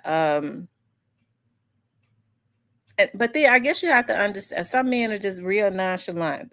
I think stuff like that I have to think about too. I'm a woman. And so I look into all of that stuff. I do. I delve into that stuff. Stuff like that. Because I do that's why I get so mad at women. But I guess I shouldn't, because it's a lot of damaged women when they have a hate for other women, but it's just because they've been damaged. Um, because there are a lot of women out there, okay, that there are a lot of men that are predators, that are stone cold predators. And if they think they can get away with gang raping you, they will do it. Okay. I was listening to a rapper from out of New Orleans, and I liked this rapper. I promised I did. I liked his style. He was never that big, but I liked his style. And he was on a show one day. I was like, oh my God, yo, let me see what he's talking about. And he was high. And he says he was talking about spirits. And he said, just like he was like, alcohol is a spirit. He was like, just like, if a woman gets drunk and passes out and she has sex with a whole lot of men, that's a spirit. Because if she wasn't drunk, she never would have passed out and she wouldn't have had sex with all those men. That's why the next day, like when she wake up, it's hard for her to believe that. And I said, this motherfucker is a predator. How in the hell can you justify? And I ain't studying this music no more either. A woman that's passed out because she drank too much, she passed out. And a man's logic is because she is passed out from being drunk, unconscious. It does not strike his mind that it's rape for all of them to run a train on her just because she passed out. In his mind, he said that she was passed out and had sex with all those men. It didn't register that they was raping her. That's a woman that's passed out. Okay. So that's why I say, women have to be. That's the reason why. And I be telling when I say, and I know people might say, well, I'm a little kooky, I'm a little extra. I really sometimes I be playing, you know what I mean? Because I have a personality where I could be a little comical, but for the most part, um, I have issues with men that feel like it's okay to violate women. If a woman tells you to leave her alone, leave her the fuck alone. Because when they won't leave her alone, that's a predator. And I have issues with predators. Y'all have to understand, like nothing has ever happened to me. But y'all have to understand, I've started working for the police department in 2000. Okay. So that's a lot of years. Can y'all imagine what I've seen?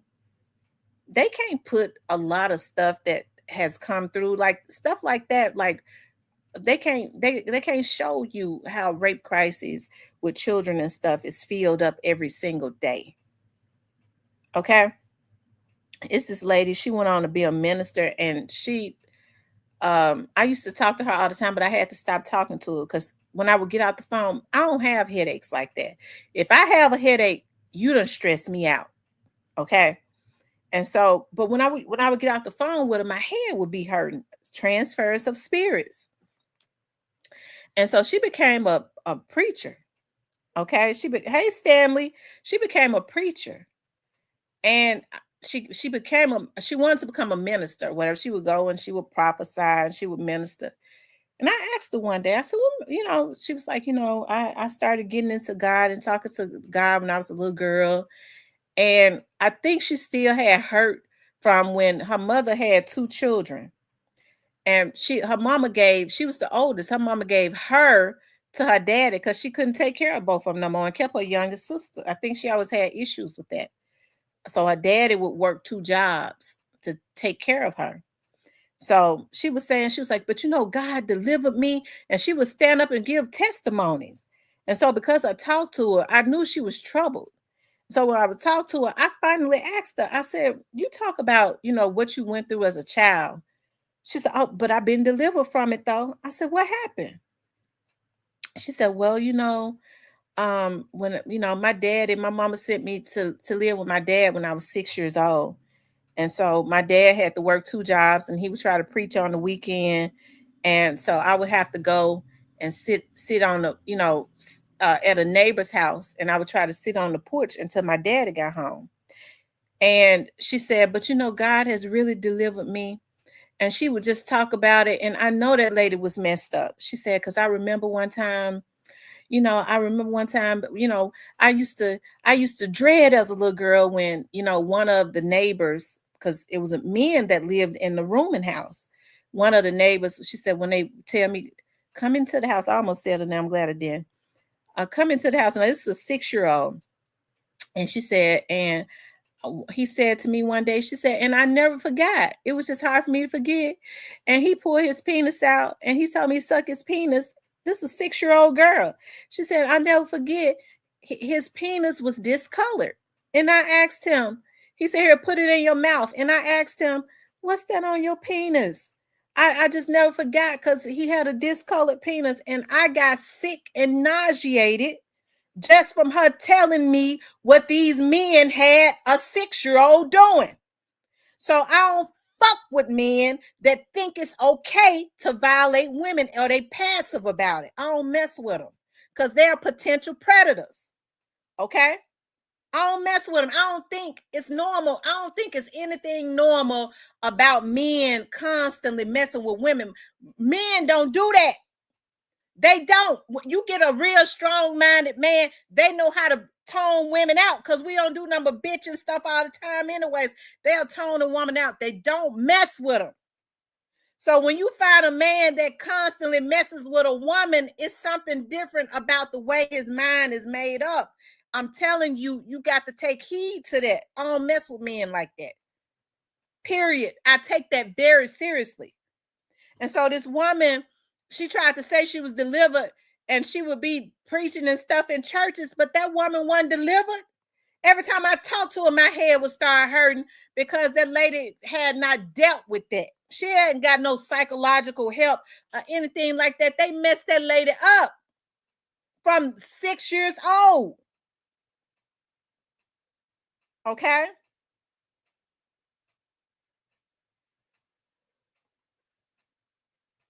So y'all have to understand, I'm not extra. So when people say, well, why you take that far? I be trying to decipher what man is sane and what is not, because an insane man is very dangerous. Women were not put on this earth to be fighting with men. I know I be talking shit, but I don't fight with no men.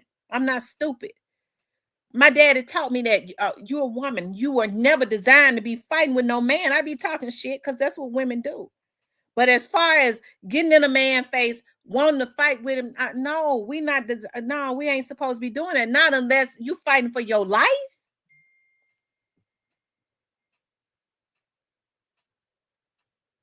Okay. Not unless you're fighting for your life. That's why I always tell my daughters, don't be cussing no man out you dating. Don't do that. That's not right. Because what you do is you open the door. I be talking shit, but I don't cuss out. When it's over, I cuss them out. When I know it's over, I lost respect for them. Anything might come out. And then it's over because I'm not going to be with a man that I don't respect. But I tell them, don't be arguing and cussing out no man because you'll open up the door a man that you with, you'll open up the door for him that opens up the door to stuff that you don't need open. Because once he start cussing you out, the respect is really out the door. And you can't be with no man calling you bitches and hoes.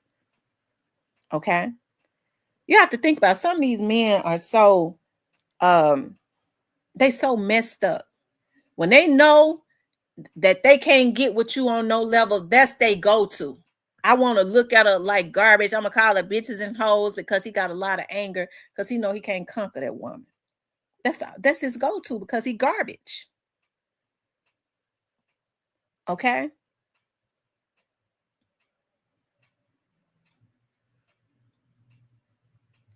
But I always tell my children that don't be with no man that's cussing you out. I used to talk to this guy and he was being funny. He said, "You motherfucker." I said, "What a motherfucker?" And I liked him. We was talking. I didn't want him to. I was like, hey, I said, "Don't call me no motherfucker. Don't talk to me. Don't do that." I was just kidding. That's just what I say. No, don't do that. And when he would call, I basically stopped answering the phone for him. I don't deal with men like that. Okay, and I'm sure he was just used to saying that. And some women don't have issues with that, but I don't rock like that. I don't. And I'm not gonna be calling him bitches and hoes and stuff like that either. Okay.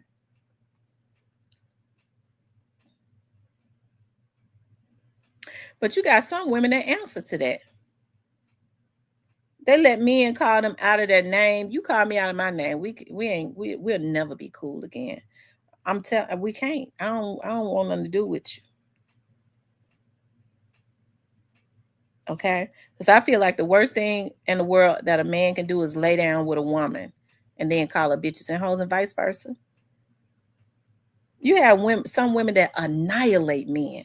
Man is good to her. For the most part, you get a decent man. All he want is some peace, some food, and when he can get it up, he might want some. As he get older, he ain't gonna want it all the time because he can't. He probably on all types of medicines.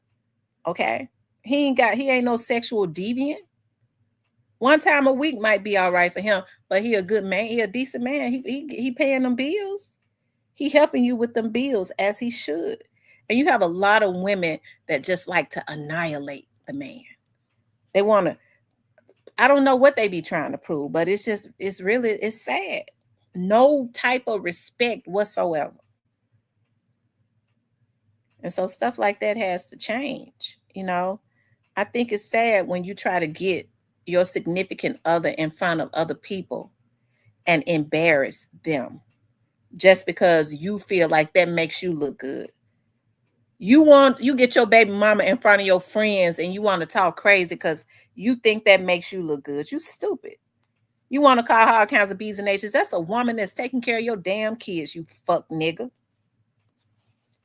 Feeding your kids, taking care of your kids every day, and probably done fed your low life ass at some point. How your son supposed to feel about you sitting up talking about his mama like that? And you got people that's like that. You have men that'll sit up and talk about the kids' mama in front of them, and you got women that do it too.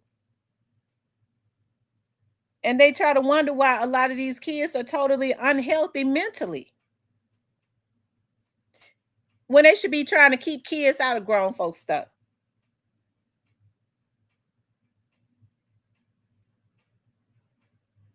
Yeah, they want to impress another man.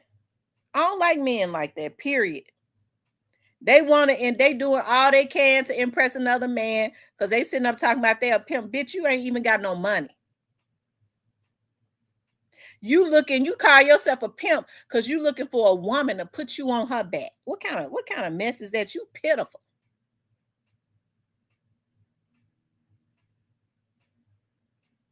Okay. So I don't know how we got into that, but I mean I think the respect factor is important. Okay. And you have to be careful about a lot of these people y'all be listening to now because I talk shit. But when I'm with a man and I like him, I respect that man. I do. I don't cuss him out or nothing like that.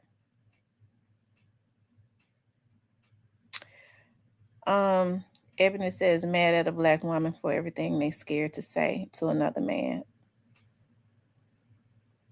Yeah, I don't like that when men put women. They'll try to send a woman out to go get in a man's business. Look at how Finesse 2 times they said was doing Sugar, sending Sugar out to go and confront, ask somebody. Some men don't put their women in stuff. Period. And if you talking to a man that's trying to put you in the midst of something, he don't care nothing about you. You might need to get away from him. Men protect their women. They don't put them in mess, and they don't like to hear them on the phone gossiping about a whole bunch of different mess because they don't want them in no mess.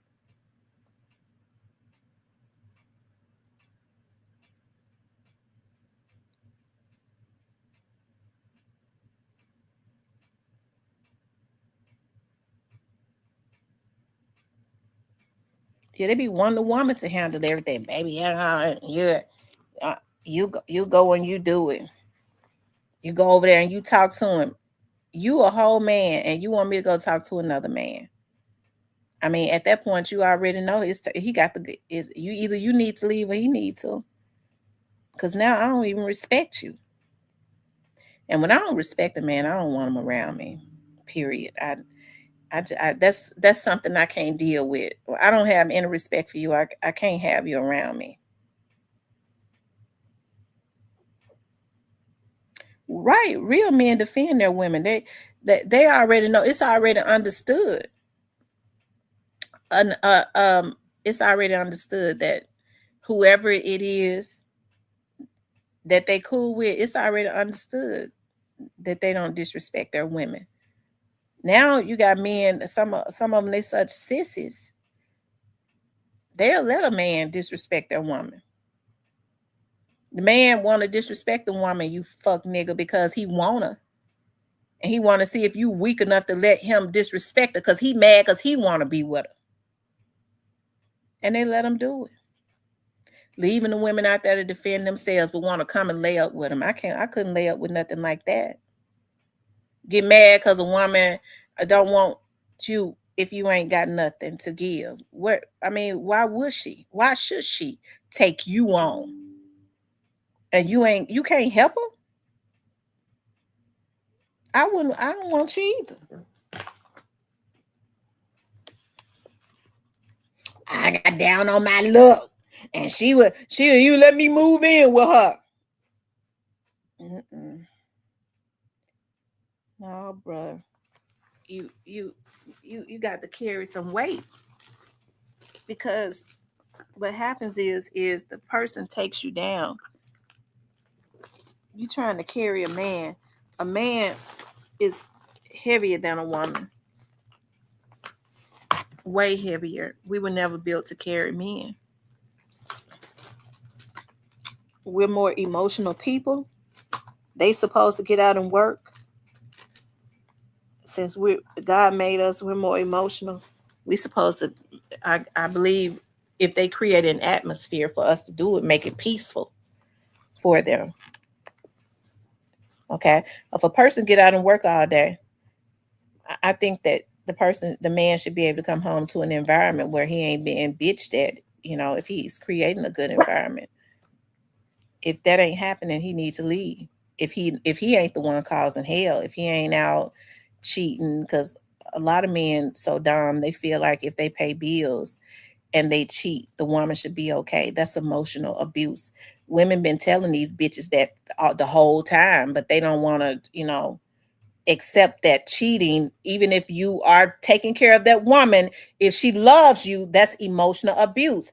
If she ain't saying nothing, bitch, she probably don't give a fuck about you. She just wants you to get out and pay them bills. And that could be okay too if that's an understanding. Okay. But if she loves your pissy ass, then she gonna have a problem with you cheating. It's emotional abuse. I have to talk crazy when I get on that. Lord forgive me for that, because these men be getting on my nerves. Because women tell them that all the time, but they just want to cheat though. You create an environment so that I can keep it peaceful in the house, bitch. Because if you go out and cheat, you think you're gonna come in after you've been out cheating and doing the doggy style and had your face all up in another woman's tail and you tired from being out all night, you think you're gonna walk up in my house and have peace and rest up? No, I'm gonna give you hell.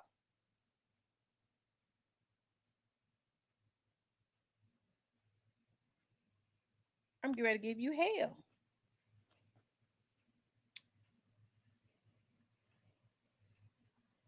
I'm telling you. And these men don't understand. A lot of these women wouldn't even want them if they didn't have nobody. These women don't be in competition. They don't be wanting a man. They look at what type of woman you got. If she got something going for herself, she want to compete with that woman. She knows she could never compete with her, but she glad that the first thing women do is when they find out, because these men don't have to lie no more. Okay, they tell them they got a wife or they gonna go on Facebook and look for her. If she got something going for herself, oh, she a nurse. Oh, she got a little own little business. It seemed to be successful. She knows she can't compete with that in no way. Okay, she's a decent woman. She become fascinated with the woman. So it makes her feel good that he has making her equal to what he already got. Although she knows she could never touch that. That's the reason why we get so mad at these damn bitches. Okay, I'm talking about these men because they should never put us in these type of situations. I did private investigator work forever. They competing with the woman. That's why when the woman leave him, she don't even act right no more. She don't want him. The lady gone, she don't want him. She trying to figure out what the lady doing. I wonder if she miserable. She thinks she better than me. She thought she was something. He was messing with me. They be fascinated with your woman.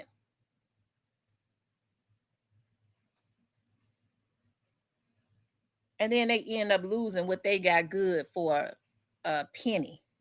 Okay?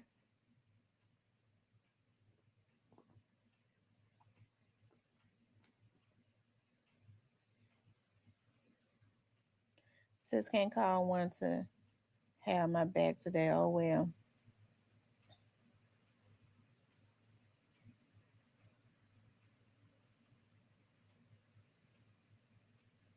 I had one like that. I had one.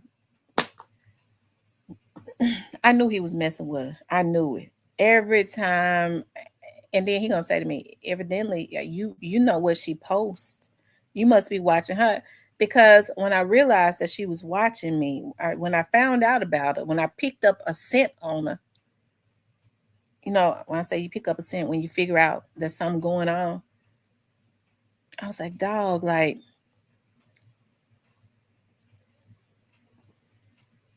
I called her. I did. And she was real nice. She was. I said, okay.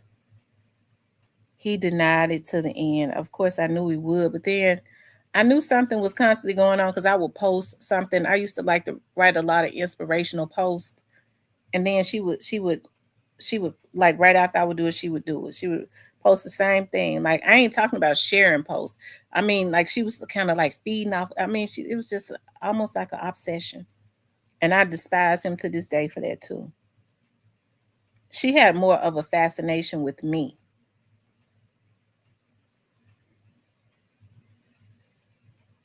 And that's the reason why okay. I didn't ask God to forgive me for all those bad things I used to do when these men made me mad. I wasn't outrageous with it, but I would quietly do some real crazy stuff to them.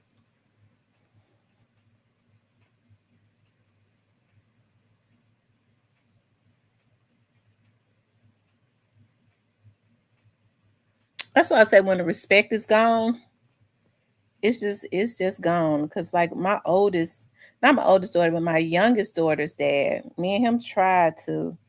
I think we tried to live together or whatever for a little while. It did not last long. And he used to say he would say stuff like, "Yeah, you can yeah, he starts, yeah, you talking about if you catch me doing this," and he was a cheater. If you catch me doing this, you talking about you gonna go out and you gonna do this, but I'll mess around and I won't come home for a week. I said, oh, okay. I said, oh, okay.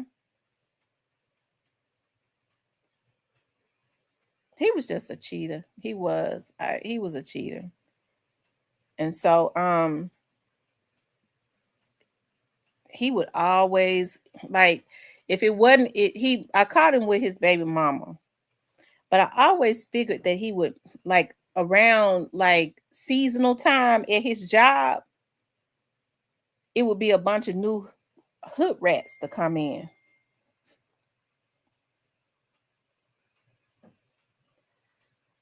He would he would always like to work a lot of overtime.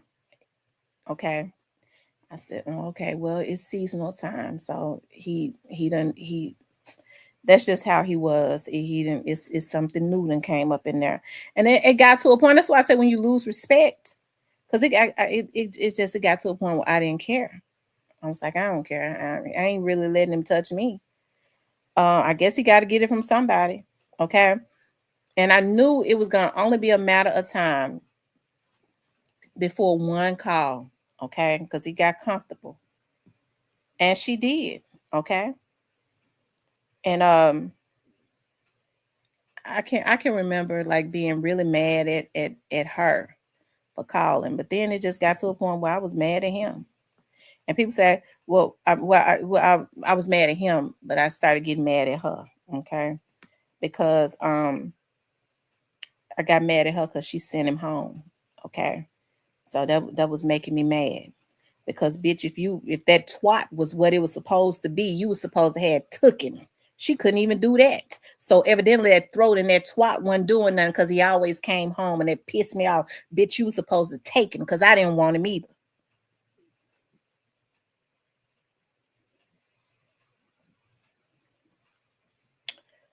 Shoot. So I just had to go ahead and go on back home. Okay. Because I was like, whatever she doing, it just ain't good enough. Because he comes home and I don't want it. I took my kids and went home.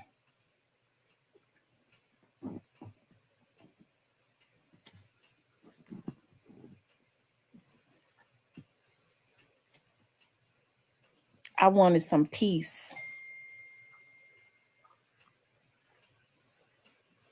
Okay. I wanted some peace.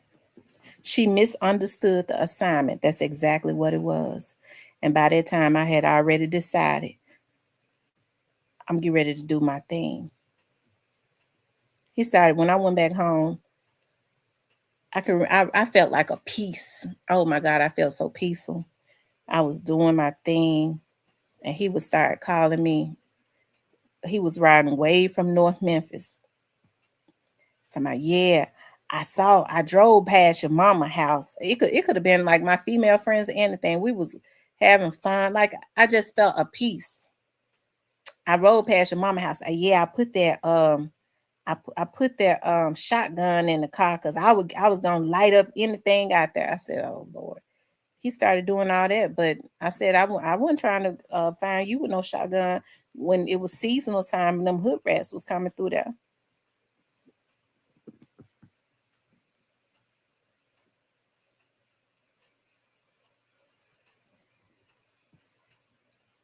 But I guess he had to get some from somebody because he sure wasn't getting it from me because I wasn't letting him touch me no more. I ain't want it. Y'all make sure y'all hit the like button. My baby daddy said he be coming into the live sometimes and he's heard me talking about him, child. We cool now though. We pretty cool now.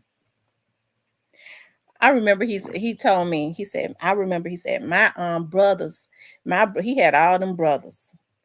He said, my brothers always told me never admit nothing. So and he didn't. He never admitted nothing. But when he figured that I was cheating on him, he figured it.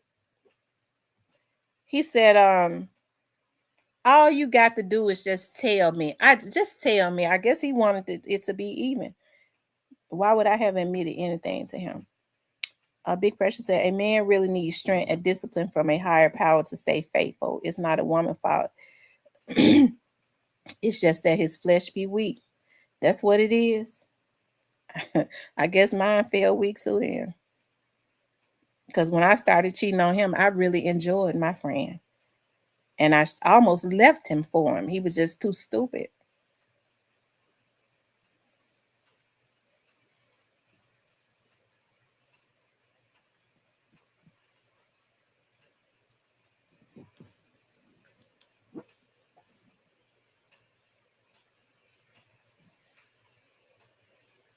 See, men, it be obvious a lot of times when men do something, but men are so nasty. They'll go and be with a woman and then come home and be and try to be with the woman that they're with. That's disgusting. Like when I started cheating on him, he knew it. I guess he figured it because I mean I had to stay faithful to my side dude. I didn't have sex with him. I didn't want him. Okay, that would have been nasty. So I promised my guy that I had on the side that I wouldn't mess with him. I wouldn't be having sex with him that I was in the house with, and I didn't do it. Ebony says, "Cause one thing about it, don't start nothing you can't finish." But he wanted to start getting violent. So he wanted to start when he. I didn't try to get violent when he was doing it, but he wanted to try to get violent when he thought I was doing it. So it was just time for me to go home so I could do it in peace.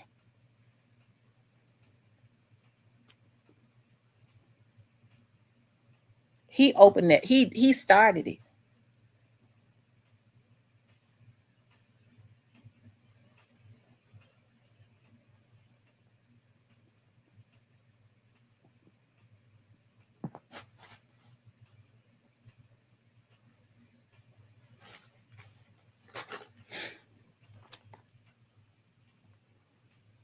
He cool now though. He be always saying, I regret the way I made you feel." I said, I don't even know how I felt. It's been so long ago. I don't want to remember it. But for the most part, he was a responsible dude. Like he had been out in the street and he had done all types of crazy shit. He was just real sneaky. My daughter, the girl, the baby I got with him, our daughter, she she is not like into no criminal stuff, but she got her dad's personality. I be looking at that girl sometimes. She move in silence. She's real quiet and secretive. And I don't like that. Like the way she talks, she got a real quiet talk. Like mama, she sounds just like that man. I'm like, oh my God, I must have marked. I must really couldn't stand him because she is like a replica of her dad. She like to save all her money.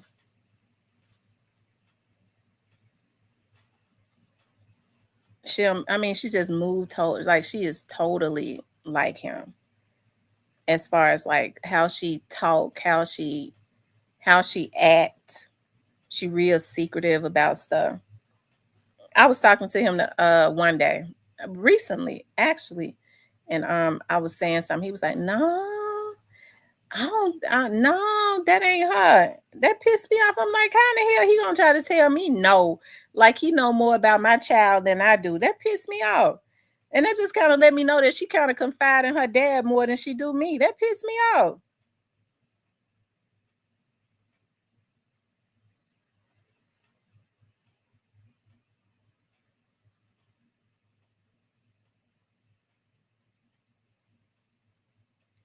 Her and her dad be having, she tell it because they both secretive.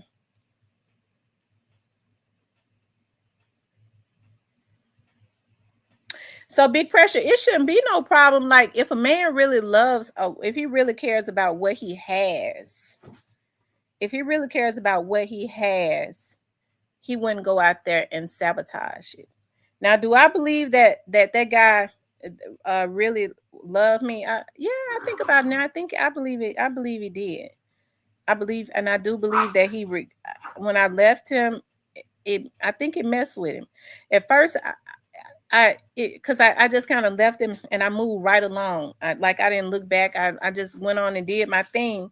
And I think about that now. I think it did affect him. But I had already checked out though. So that's why it was easy for me to do it.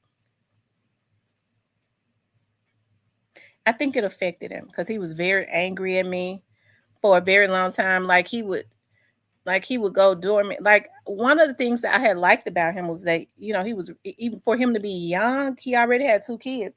He was real good to his children. He put in time with them, but he was so mad at me, and he apologizes now. He didn't do that with our daughter once I left him. Once he went and got that other baby, he had to have known I was never going to come back to him. But I did leave him. So I think about things in hindsight now. I guess I could have. It was some things I did. I mean, I don't blame myself for him cheating. That's just how he was. But I don't know. Maybe because he would always try to get. I was real whiny and spoiled and very demanding. And he would be. I think about that now. He would be trying real hard to just do whatever it was that I needed. He wasn't a pushover or nothing because he was real firm. But in hindsight, I think about it now. If I said I want, he would always just try to make sure I had what I wanted. But I was real demanding and very spoiled, and I guess I didn't feel like he moved fast enough sometimes. But I don't. But he was cheating. He was a cheater, though. I think regardless, he knew I was like that. Anyways, regardless to what he was going to cheat, because that's just how he was. He was just a cheater.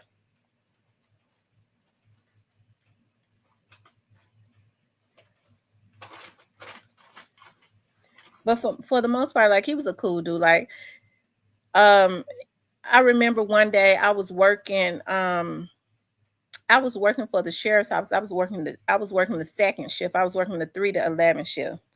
I had not talked to him. Like he would not call and check on the baby or nothing. He would be he that's I mean, he talked about that now. I'm talking about Tamara, you just don't know. Like I felt like you kind of got me back for how I treated other women. I said, how you figure that you cheated on me? Yeah, but the way you handled me though, I just kind of felt like, I couldn't deal with you. I felt like you was my payback. I ain't do nothing to him. I ain't do what I should have did. I ain't do half of what I should have did to him. But anyways, I was working at the sheriff's office. I was working on the second shift. And he called me. Tamara, he got that quiet, just like our daughter. I'm gonna be sitting outside. I'm gonna be sitting outside the jail when you get off. I said, you come wait from North Memphis to wait for me to get off at 11? Yeah, I got something I want to talk to you about. Now, this guy him and his brothers had a life of crime. Okay, I don't think something in my brain didn't click right when he said that. I was like, dog. I was like, well, um, it is outside the jail, so I don't reckon he'll try to do nothing to me. And he was out there waiting. As soon as I get in the car, he said, I've been sitting here thinking.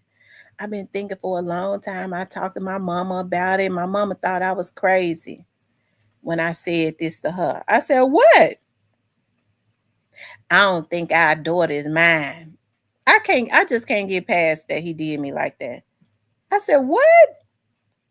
I talked to my mama about it. My mama think I'm crazy. She said that she thinks she look more like me than my other kids. But I got to thinking about, I made both my other baby mamas take a DNA test, and I had been knowing them way longer than I've been knowing you. And I ain't make you take one because I thought you was different. And I got to thinking about you ain't no better. I don't think she mine. I want a DNA test. Oh my God, I exploded. She was 6 years old, almost 7. Yes, I cussed him out so bad. I said, you want a DNA test? I said, why you come to the hospital and sign the birth certificate? That was a mistake I made. I ain't do it with my other kids. Low down, dirty dog.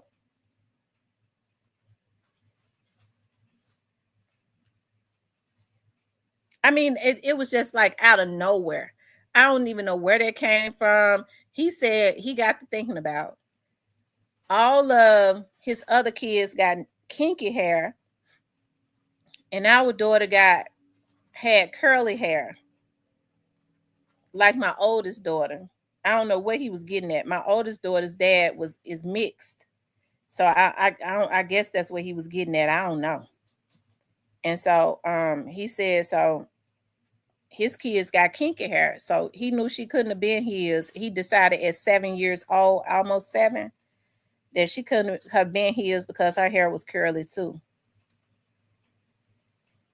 And I cussed him out. I said, "You bitch, you." I said, "You bald head." He was always bald head. I said, "You bald head black bitch. You would call me and wait on me to get off of out my job to get in." I said, "You would try to." I couldn't believe it. I said, "Well, you motherfucker." I said, "Well, you should have did this about a year ago, bitch." Because according to the state of Tennessee, if you legitimate a child at the hospital and you let us have your last name for 5 years, it ain't nothing you can do about it now. I said, what you're gonna have to do now is feed her until her head turn nappy like the rest of your damn kids. I slammed that door so hard on his truck. I was trying to break the damn windshield out. I was so mad I didn't know what to do. So I guess he knew he was wrong because a few years ago he called me and he was like, Tamara, can we meet downtown? I said, oh my God, with that quiet voice again. I said, what's going on? I want to talk to you about something. In my mind, I was like, well, maybe he get ready to die. And he wanted to tell me he got some insurance somewhere. I said, well, we need to meet out where it's a whole lot of people walking there because I ain't trusting. And he said, Tamara, I was thinking about, remember when I told you I wanted to take a DNA test? Now, this was like all those years ago. She was almost 7. I said, yeah, I was wrong for that. I just wanted to apologize. I said, that's what you called me out here for. All them years ago, and you want to call me out here and apologize to me. That pissed me off. I thought, just a waste of my time. I wasn't worried about that because he wasn't getting no DNA test from me because I wasn't stunning him. It wasn't like he was no NBA player or something. Why would I want to put a baby on a dude from out of North Memphis that had been out in the street? Don't get me started. Don't get me started talking about him. But shout out to him though. He's a cool dude. He a cool guy. He really is a cool guy. If I was gonna ever have anybody on my team as far as like if I was ever in a shootout, I would have him on I would have him on my team. Cause you'll never see him coming. He a cool guy. I don't want him or nothing. But because he still be trying to get with a sister. All these years, he still I guess he want the score to be even. I don't trust no man like that. He feel like I did him dirty all these years. It's still in his head because our baby now, our daughter is 25 years old. Why would you still be wanting to try to get with me? Other than you want to try to get with me so that you can do to me what you felt like I did to you. I'll pass. So the score can be even. I don't think so.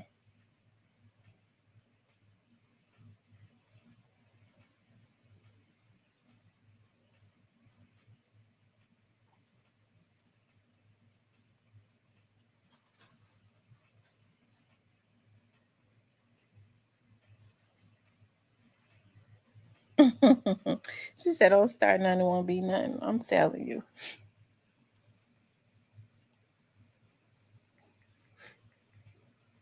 I'd be scared to be with him though, because he one of the ones that I would have to always watch. He's so quiet.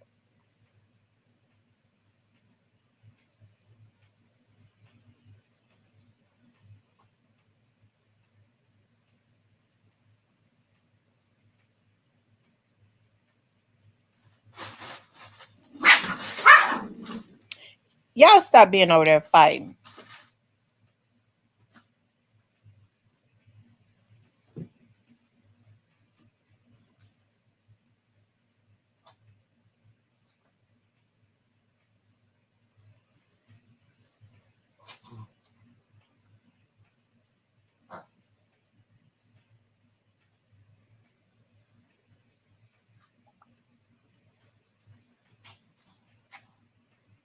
What's going on? What are y'all doing?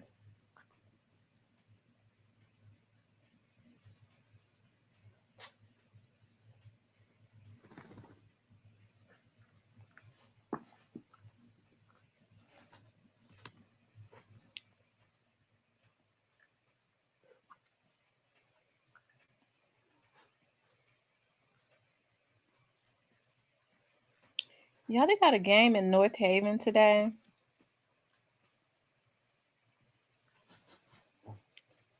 Yeah, I see some shoes. I'm getting ready to show y'all. I see some shoes that I want to buy. I've been trying to talk myself out of buying them because y'all know I've been asking God to deliver me from shoes, from heels. I've been buying flip flops too, though. I need to be delivered from them too. I'm ready to show y'all. Y'all know we ain't been on here in a long time. Azalea Wayne.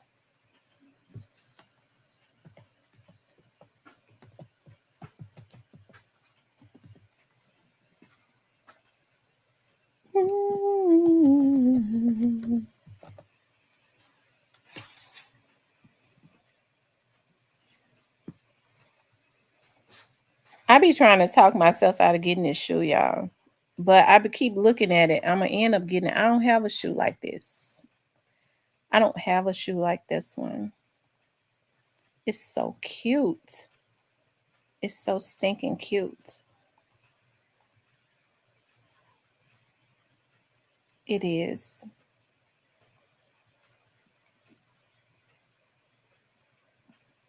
It's so stinking cute.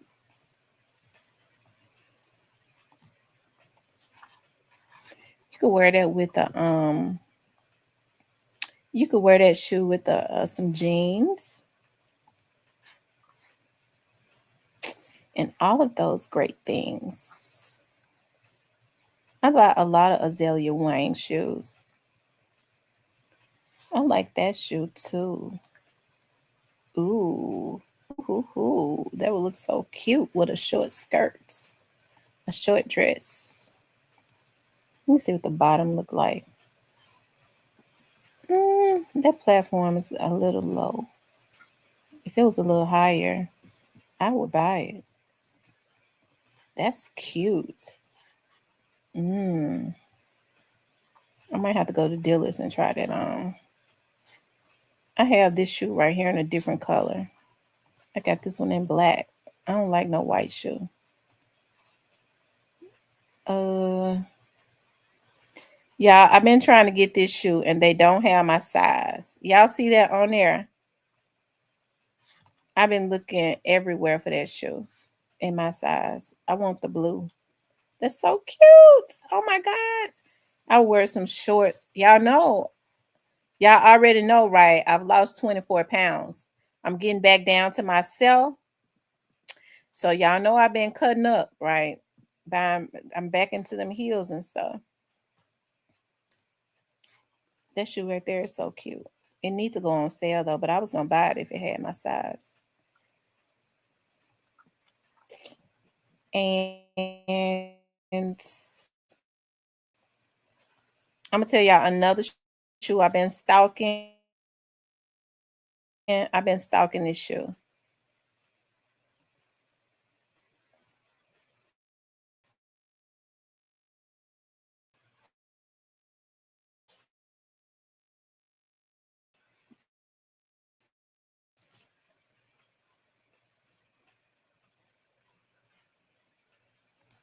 That red shoe I've been stalking. I like that. I like that red shoe. I think I got a lot of red stilettos though, because I love a red stiletto. I'm gonna tell y'all something. I like to buy a cute gray dress because gray looks good on my chocolate skin. And for some reason, and you would think gray is a dull color, and I take a red stiletto heel and put it with that gray, and it looks so nice because the red stiletto, the red heel really makes the gray pop. Mm-hmm.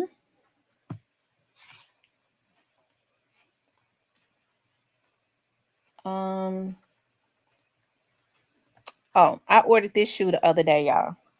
It's on sale. Dillard's got some shoes on sale. This shoe right here, I'm waiting to come. It's in the mail. I ain't gonna even lie. This shoe right here in the mail, right here, and it's on sale. And the heel is not as tall as the heels I normally wear. That heel looks like it's like 2.5. It don't look like even look like it's 3, but it's cute though. I like it. It's something that some shoes I could slide on, like when I want to go to the grocery store or something. It ain't no shoe I would dress up in because the heel ain't tall enough. But it's on sale. That's why I got it. And I ordered this. This is on the way too. I got the pink. Y'all gotta understand that pink is beautiful. That pink is beautiful. That's why I got that. But what I'm gonna do is I'm gonna take it back, y'all, because that shoe was $65. That flip flop. Macy's got it on sale right now. The exact same shoe on sale for $39. So as soon as I get it, I'm taking it back and getting a refund, and I'm gonna get it from Macy's. I like deals too.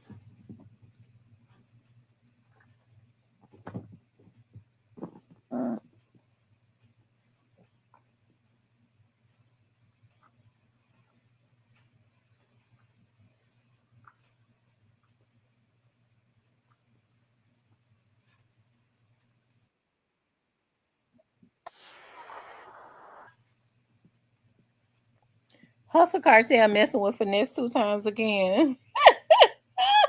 Wait a minute, y'all. I want to show y'all something. Y'all, I gotta show you. I was looking at this earlier. Finesse and Sugar. Have y'all seen this? Y'all look, take a look at this, y'all. Finesse was addressing the girl that y'all know we ain't been on here in a long time. After today, ain't no telling when I'm gonna be able to do another live. So we just trying to kick it right now because I got 32 labs to do by tomorrow. So when I get off of here, I'm going to give me some pho or five food, whatever you call it, and then I'm gonna come back and finish out my labs. But I want y'all to see this. Y'all look. Shout out to Truth. Imagine being able to build an app with your name on it just by thinking about it. Meet BIG30. Get paid for you some. My own pay for. Might you pay for it? It ain't the one that judge you. I don't get no damn. If you buy.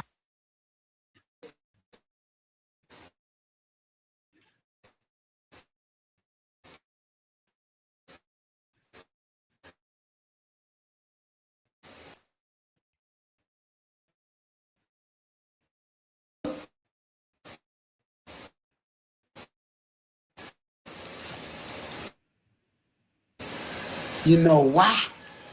Because he keep it real with himself. A lot of you, y'all don't keep it real with y'all self. You don't act like some you ain't. I don't like you. And if you feel the energy off, nigga, that's why. Because you acting like some you ain't. Charleston White living his truth. And he stand on business.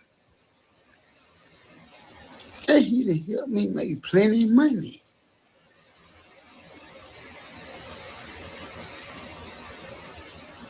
He done helped me feed my kids. So a lot of Memphis ain't did. From Gotti to whoever. 3-6 Mafia, DJ Paul, Juicy J, all you niggas supposed to be icons for Memphis. Yet, you don't do nothing for the city. You don't do nothing for the city artists. I'm gonna put them in the spotlight. What about putting it on game? I'm gonna take Gotti out of it. But Lord, now he want to kiss Gotti don't Gotti, give but that game. Gotti don't get But nobody Juicy no J, game. DJ Paul, Project Pat, man, where you at, man? Why ain't now rapper from Memphis supporting fuck the labor movement? Ain't now a rapper out of Memphis right now with me bar for bar? Name one of them. I don't give a who you put in front of me. Can't now Memphis rapper with me bar for bar. Now. About that. That's cool in the club. I'm talking about bar for bar. I ain't talking about, hey, my little be shooting them. No, not him either.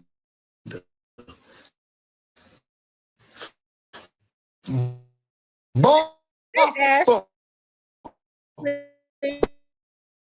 bar.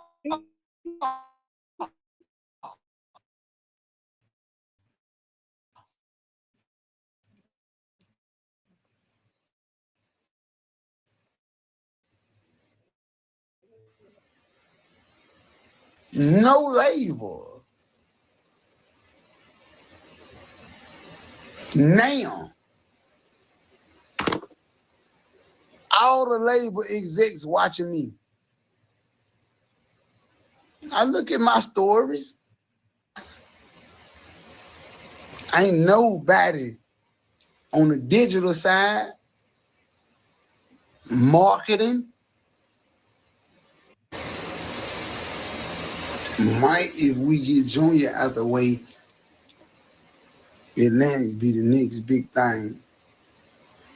We got to get him out the way, though. And not deaf, because I don't wish, right? Listen.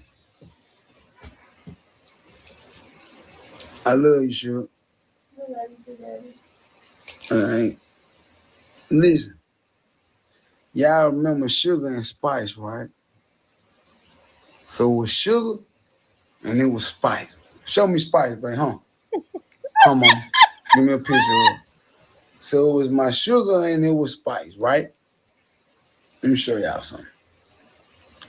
Let me get y'all a real breakdown of this shit. You straight on with it.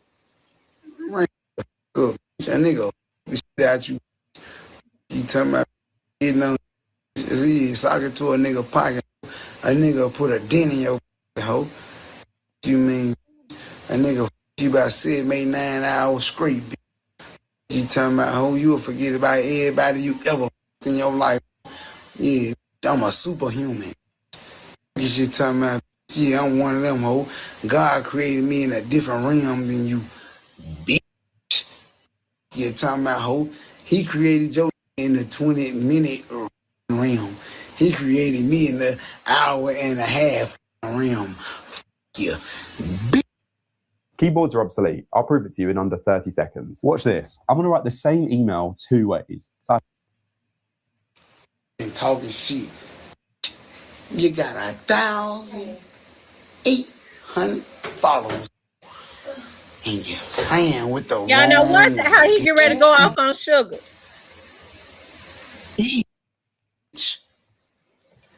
So hold on, wait, I ain't done with this. I'm gonna shine on this whole tonight, cause she tried it. See, let me tell you, they think that chasing clout always end up helping. Sometimes it hurts you. This is what I want y'all to know. My manager took a book, not my manager.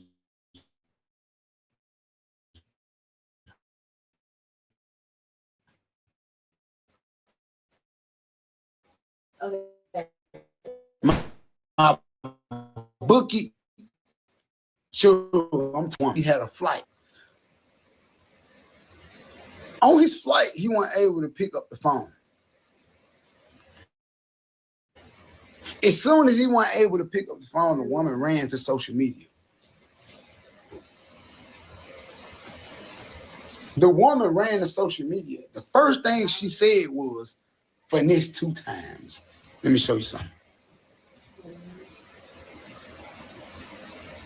Let me show you something. The first thing she said was finesse 2 times, right? Right.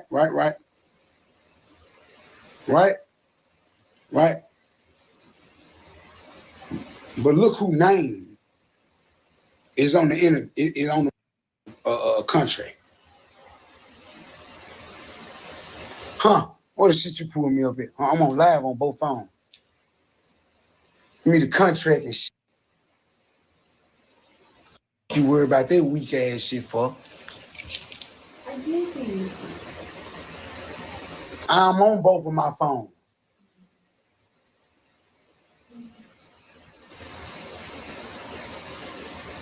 What's wrong with you?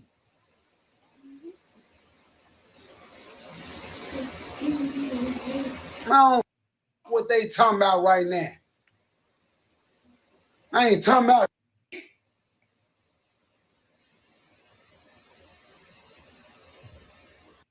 playing with the brand. That weak ass couple dollars. You don't see me on that shit. I'm always trying to clean out the face. I ain't get the off that shit.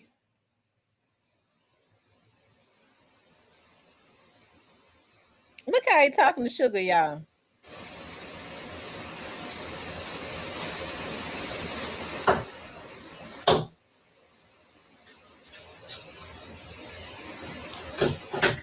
What about the business?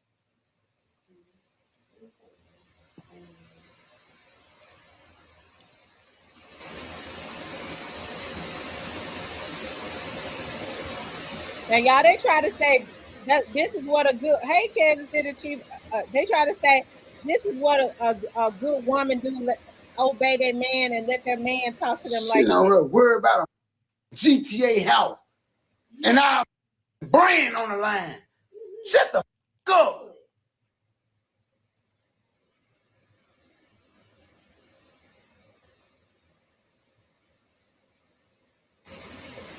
This sis ass boy over here playing, and you talking about a weak ass GTA house.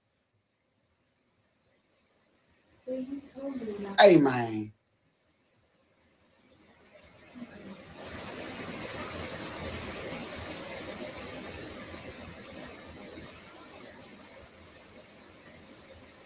You did wrong, man.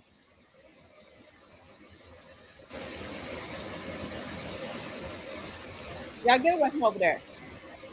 And you leave me to deal with all these while you over there on the game. I'm over here got to deal with all the heat. And you on the game. Having a ball. That ain't it's somebody trying to ridicule our name right now, and you over on the game. See, y'all, that's what I'm talking about. Like, folks sit up and say that Sugar, men want women like Sugar that sit up and let them talk to them like that. Okay? And she's supposed to not say nothing, just be peaceful and let him get his rocks out. I don't recommend that you even argue back with no man like that. I recommend you leave for good. Sit down. Get your...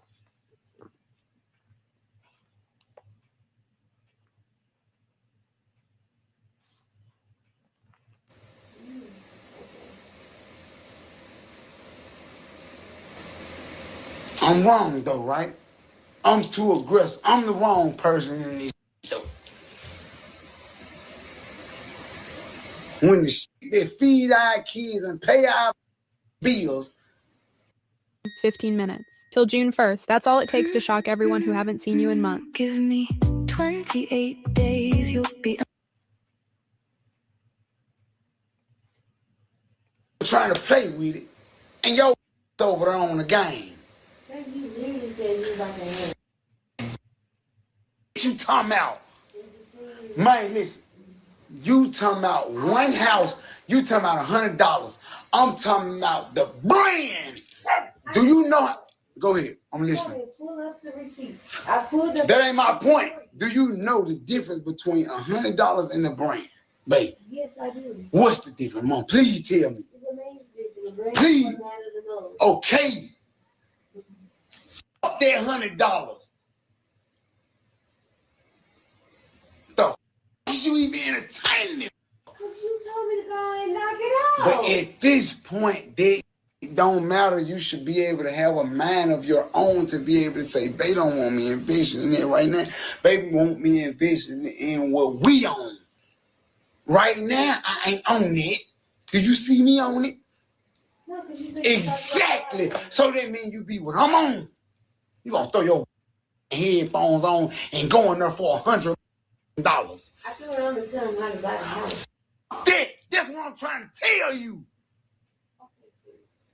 I'm not trying to argue with you.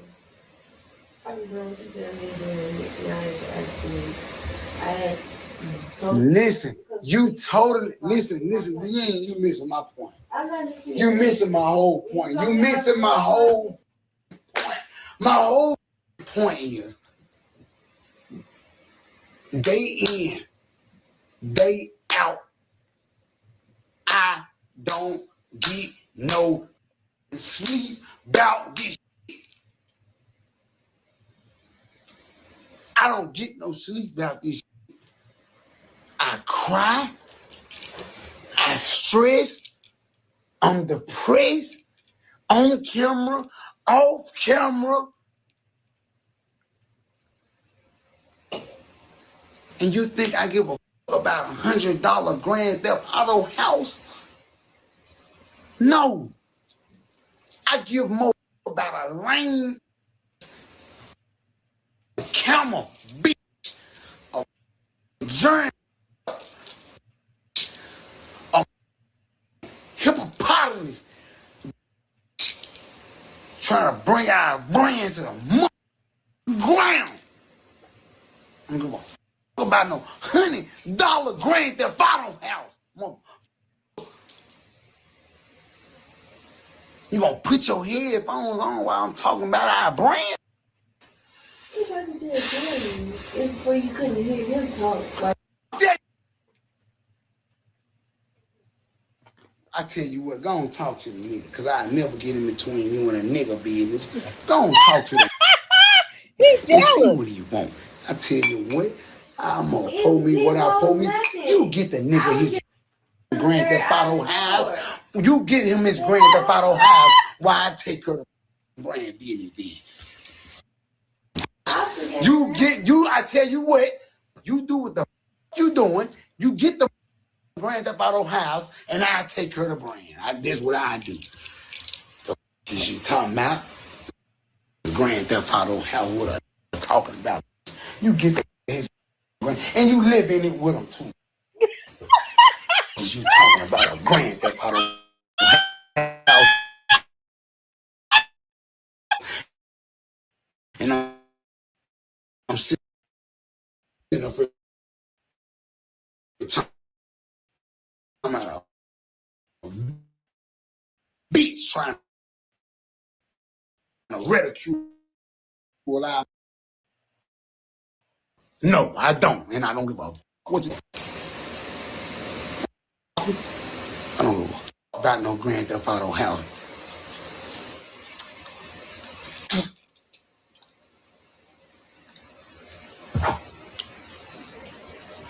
so I think he's gonna be doing it. Listen, listen. This is what I'm saying. So y'all, what kind of relationship is this called? What? Because I what kind of relation? Because I mean, is it? I don't know the definition. Like, what is it? Because I mean, it seems like to me I don't know. Is Finesse on something? Do y'all think Finesse on drugs?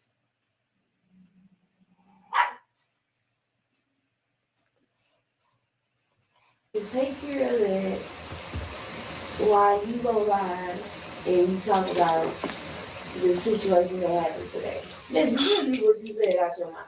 Right. So now that I took care of it, I don't think I was doing something third out the door to buy it. Right. That's all. Right. And I didn't want the sound in your live. So that's why I put the headphones on. That was the only reason. There's something that, and I'm sure that everybody on this live will be able to agree me with. You said you done taught 2 other people how to do this, right? Okay, so that means what's up with the other person right now then? Because there's a lot of people watching, and I'm sure she's watching too. So be careful how you answer. So what's up with the other person? No. I'm talking about the other person that you got in control. Doing somebody else stuff. Okay, so if she see you, listen, Finesse 2 times, he jealous of Suge. It seemed like to me, Suge need to be careful that she got that root too strong this time. She got that root. Whoever she went to, she got that thing too strong, and sometimes it'll backfire on you. Okay, because he real jealous. dealing with a bigger situation. Why haven't you trained her to say, "Hey, you handle that"? Why you handling it? You gotta check the tickets. People writing constant, saying, "Chloe, you forgot me. Chloe, you forgot." Who they say? They saying Chloe. Right. Why they saying? They ain't saying Sugar. They ain't saying. Hold on, wait. You missing it. You missing it. Wait. They saying Chloe, tickets. But guess what? Sugar got a man who got real problem, who dealing with real. Besides tickets. What the you talking about tickets? And I'm dealing with real life. That's what I'm saying. Tickets. We got kids.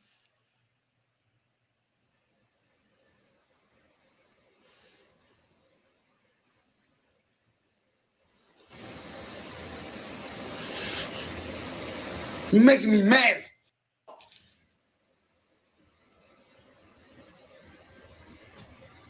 We got real life issues, and you talking about game.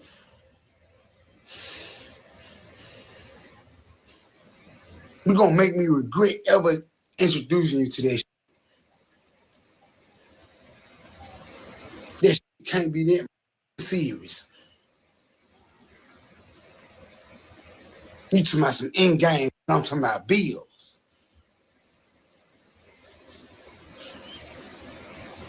I'm talking about kids. I ain't talking about no game.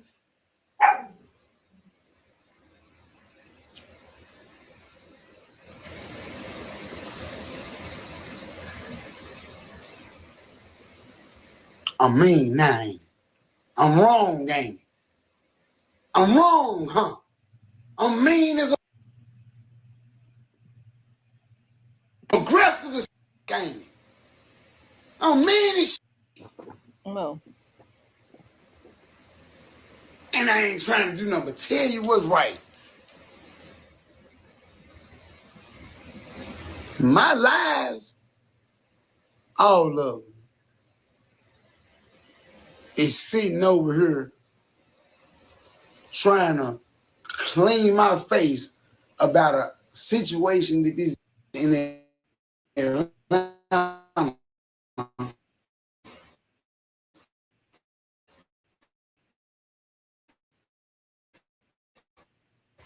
Yeah,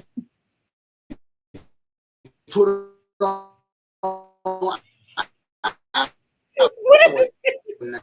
Wait a minute.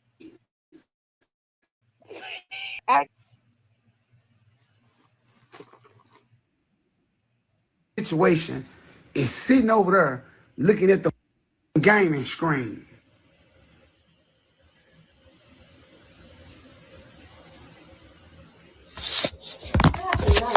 Now who wrong? Who wrong?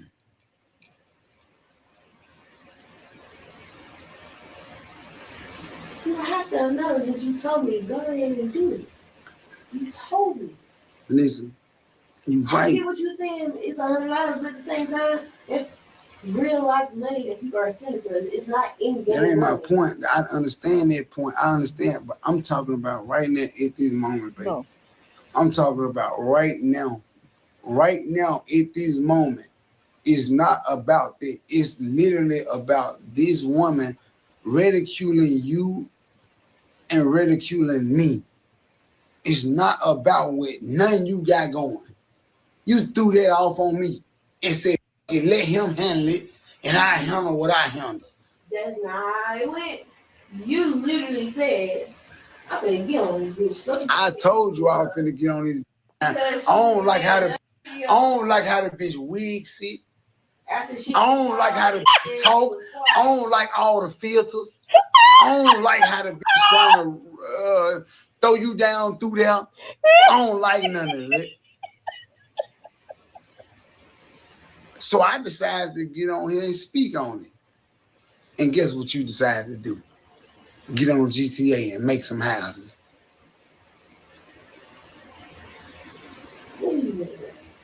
I got a piece, man. I'll be all right. I'll be all right. They don't know you. They don't know you. They don't know you.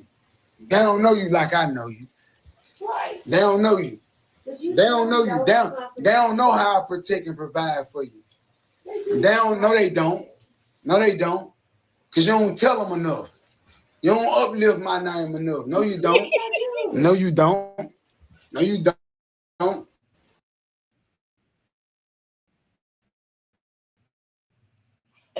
So now this is what happened. I knew it was going to happen. I knew this was going to happen. Now he has Sugar get down. Okay. He feel like he ain't getting, booked. And now Sugar is out there. Okay. And I get it. And I get it. Nah, hell no, I'm not finna hear. I'm not finna do none of that.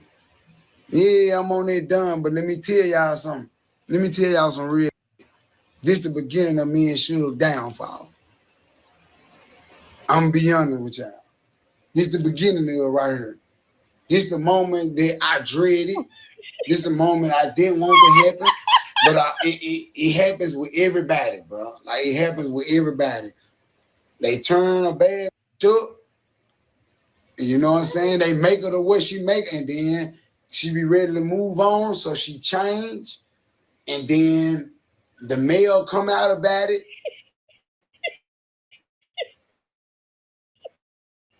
And then it go from there. But me, y'all gotta understand this. But that's not even my case, because I ain't going nowhere. Don't want nobody else. So. But y'all gotta understand this for me. I'm a player from the Himalayas. See, I've been taught a whole different game. See, I come from this. I'm only reaping what I sowed. And I understand that. I'm dealing with a hole. Oh my God. And it's okay. Dealing with what? I said what I said. How you know? I said what I said. I ain't no hoe. I said what I said. Okay. I said what I said. And it would have been at that moment, as Dame Dash say, pause.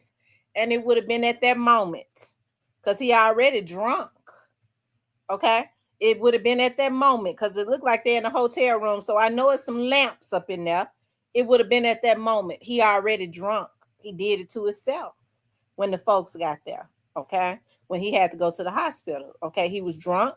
He did it to himself. It would have been at that moment. That's all I got to say. I said what I said. Okay. See, let me tell y'all something. I'm gonna tell y'all what I'm tired of. I'm gonna tell y'all what I'm tired of. Here it is. I'm gonna break this shit on out. I'm tired of me helping people look good that make me look bad.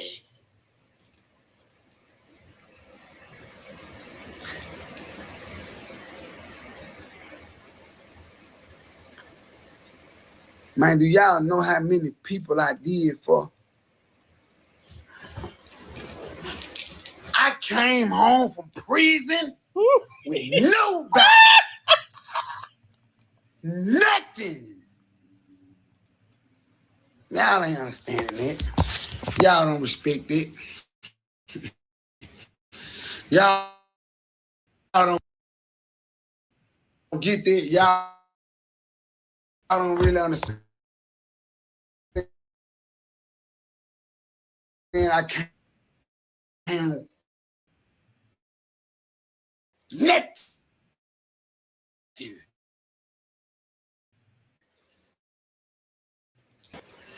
Everybody life I entered,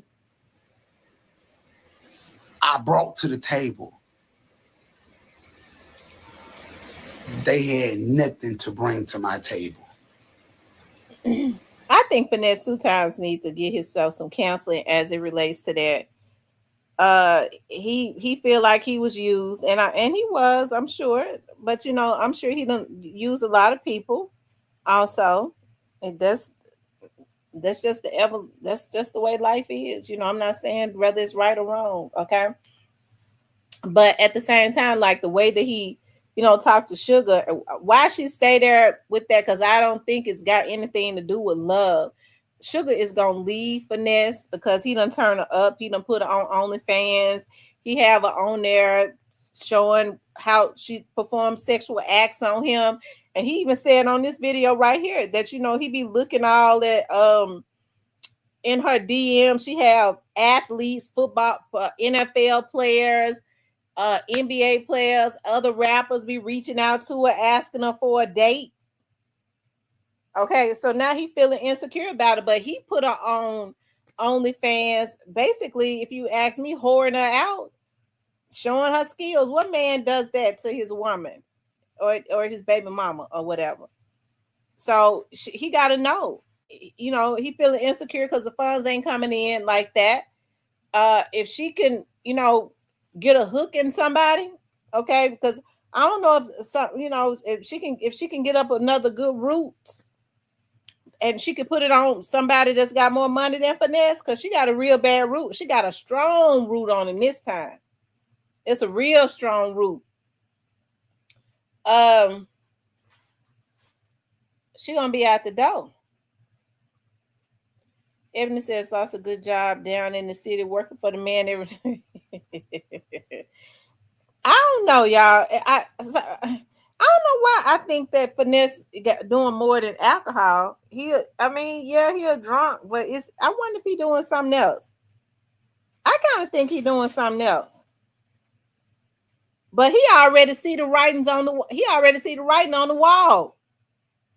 Okay, because I'm telling you something about men, especially when they're used to making money, they feel insecure when that money don't come in like it used to.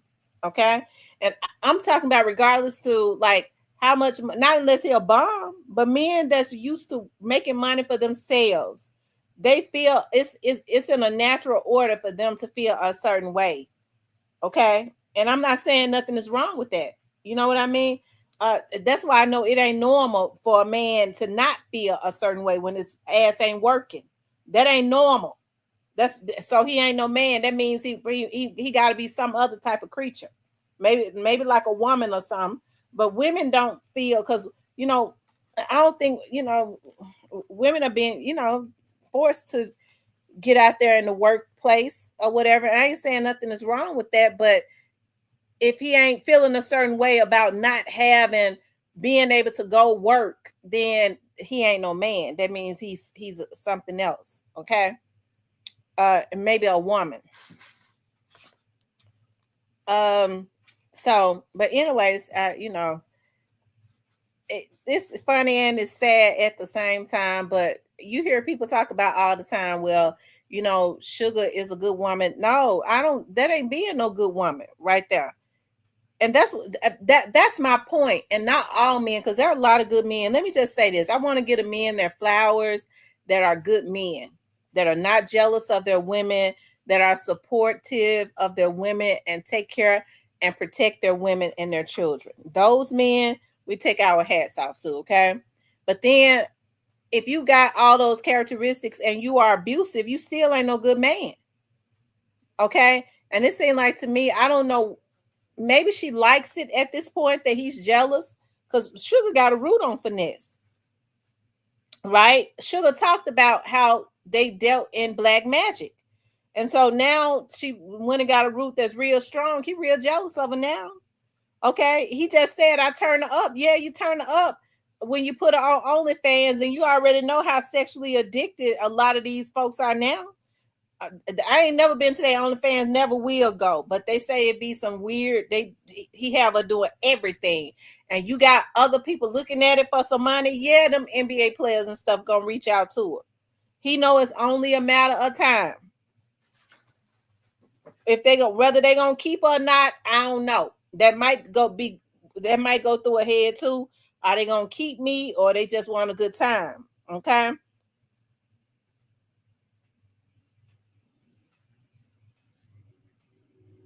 Some of them weak enough to keep her.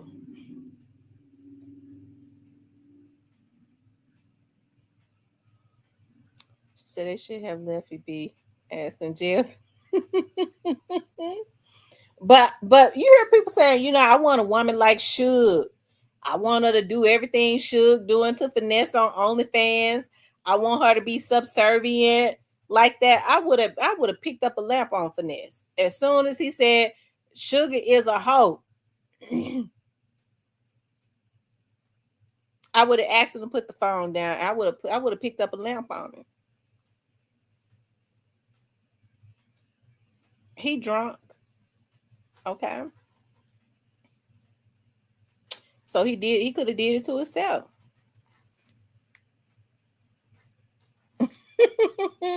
She said, it's hard out here for a pimp. Oh my God. I guess he feel like he ain't gonna be able to go and get no more people to, because if you think about it, honestly, it's sad to say it, but it appears that he's kind of whoring her out. I mean, I guess you like it.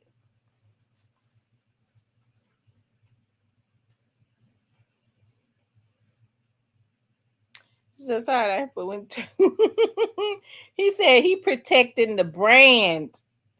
But what he really got mad at was that she was over there on the game talking to a guy.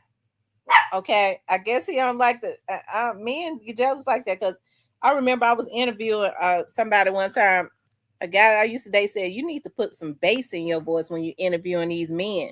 So I mean, listen, I mean, I don't. What he was talking about didn't mean nothing. I wasn't studying him. Period. But my point is, you hear how she over there she was talking to somebody on the game. He couldn't even concentrate. He was mad because she said he forgot that he told her to get on the game and do whatever it was that they was doing. They was building a house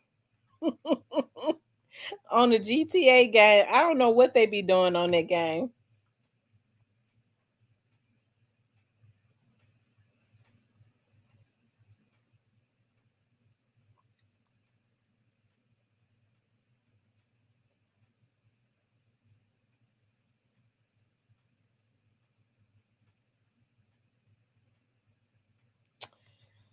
Anyways, y'all, I ain't been on here in so long. I got to give me something to eat, and I got to finish doing my labs. Y'all, I got 32 labs. Y'all, I got 32 labs. I'm trying to figure out how I got 32 labs to turn in. Like, I just don't understand. I don't know where that came from. Like, how you give your students, but she started, I guess she give labs every day. That's the only thing I could see, is that you get so many labs every day. Like, I got 32 I got to turn in. So I'm so glad I did my history test. I did this morning, and I made an A on it. So I made an A on that test, a 100. I got I enjoyed you all too. I had fun with y'all today. It's been so long. And then I got for my African American lit, I got to do an essay tomorrow. So those labs, now we do labs virtually. You click on everything, mix everything up virtually. It's just like you in the lab. So um yeah, I thought, I was like, oh, I'm doing my labs online. I ain't got to worry about no dissecting, no nothing like that. No, now you do it virtually. So I got 32. Oh my God. That means she must be giving 5 a day. Oh my God. Oh. And it's like 25. It's like 25 when you go into the lab.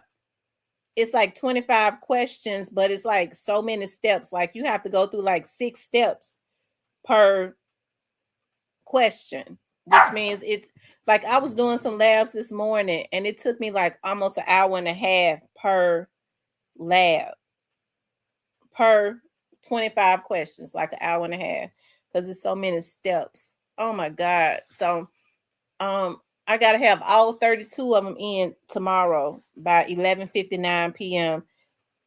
I gotta do it tonight because I got a 3-page essay that I gotta turn in my African American lit class.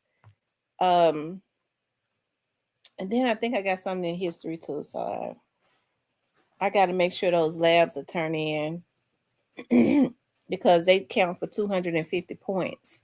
Move. Yeah, they count for 250 points. I want to keep my GPA up. So that's why I be stressing so much. And I had to go to summer school to take these many classes because I'm gonna graduate next spring. So yeah, I'm trying not to stress myself out, but I want to make a B, no less than a B. And I don't want to make no B's. I want to make A's, but I'll take a B. But I don't want to make anything. I don't want to be average in my classes. So that's why I put a lot of pressure on myself. And yeah. Um anyways. Hey Nia.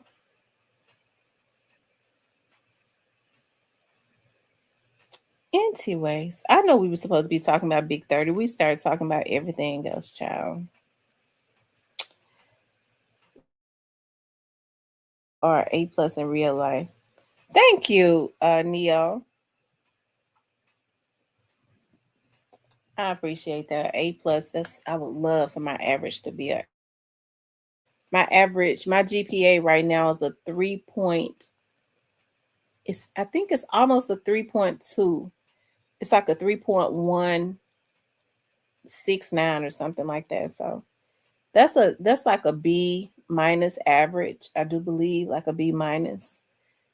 I want to get it up to a 4.0. Happy birthday, Ebony. Happy birthday. My birthday is in a couple months. Next year, I always say I'm gonna do this. Next year, I'm doing an 80s party. I am doing myself a big birthday party next year. I am doing a 80s party. Everybody that comes to the party has to wear 80s attire. I was talking to my friend, and he was like, "You know the lady, y'all know the police officer I told y'all my best friend, one of my best friends." So remember I was telling y'all, he was like, "Tamara, do you remember the lady, the Anita, I believe Anita Ward?" I was like, "No." He said, "You know that song, You Can Ring My Bell,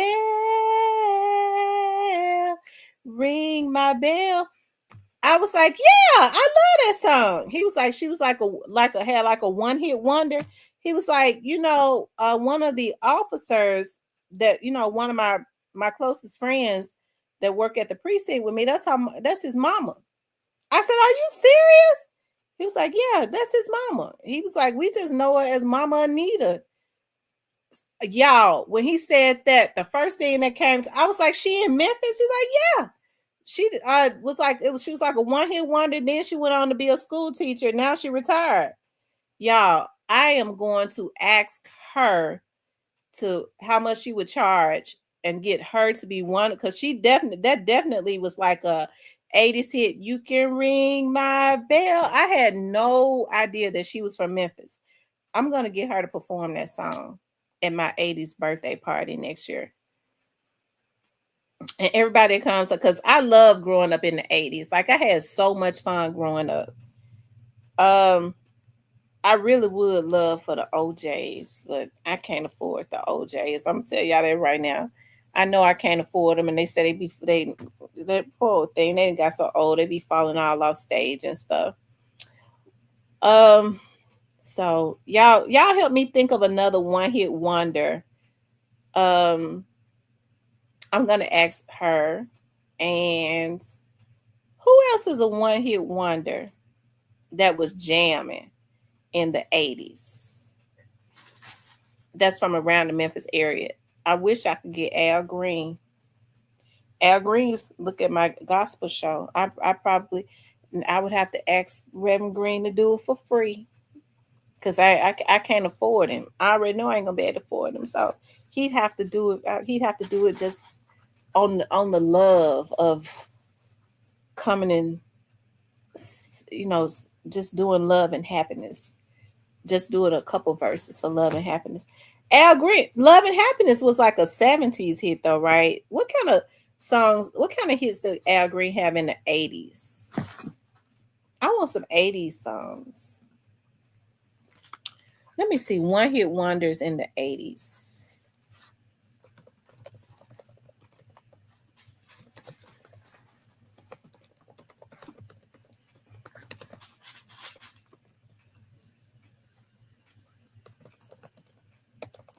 I said from Memphis, Tennessee.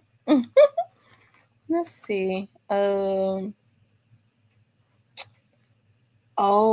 I can't afford them either though. The Barcades.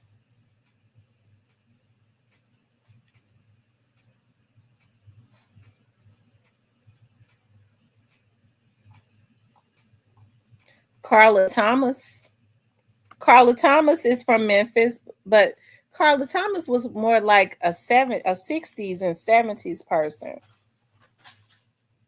I want some 80s. Y'all help me out. Oh, I would love Mark Kahn, Walking in Memphis. Oh my God. I can't afford him either though. I'm just gonna say that right now. um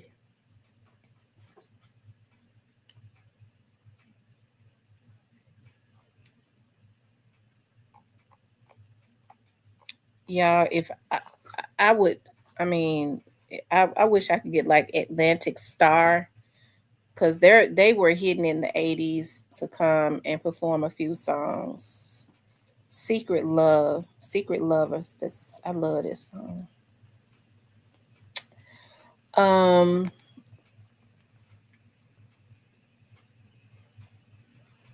y'all like Atlantic Star. I know. I mean, they still be touring. I'm sure. I don't know how they probably charge too much. Secret Lovers. I love that song. It's fun when you secret lovers, ain't it? Um, until somebody start acting a fool. Let's see, y'all. I don't know.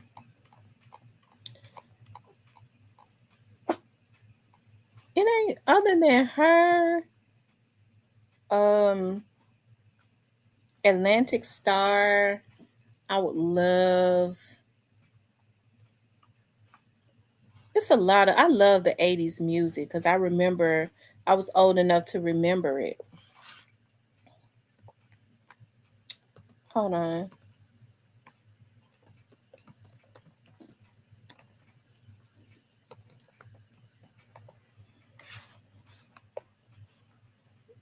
see.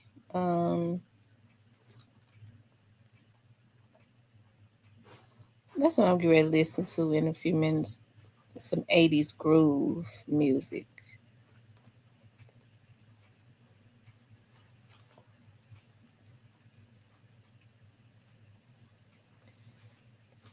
The Commodores and stuff came up. I would never want, even if I could afford it, I would never want to have Lionel Richie perform for me all that stuff. He done went and got done to his face. He done went and got all that Botox. I would never want him to sing a song for me. Ugh, just looks terrible. Ugh, why these men go do that? They looks ugly.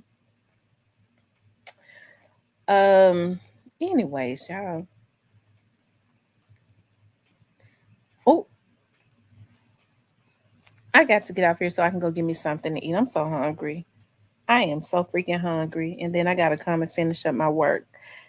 What I'm gonna do is I'm gonna try to drop a video. I'm gonna drop a couple videos. Tomorrow I'm gonna be really busy after I get out of church because I gotta finish up. I gotta do an essay and then I gotta finish up my labs before 12 o'clock midnight. So I'm gonna try to do the majority of my labs. I got 32. Maybe I can try to do 15 of them today. I pray I can do like 15 of them today. And then the other 15 tomorrow, and then do my essay for my African American lit class. And then I'm gonna rest up after that because that's gonna have my brain so fogged up. I'm gonna be so messed up. It's ridiculous. And to get myself prepared for work. Because I was supposed to go get my braids done tomorrow. I'm not gonna be able to do it though. Anyways, y'all, I'm gonna have to walk around looking like Aquanisha until I can get to the damn braid shop. Anyways, you all, I wonder how much my braiding girl will charge me to come to my house and braid my hair while I do my work.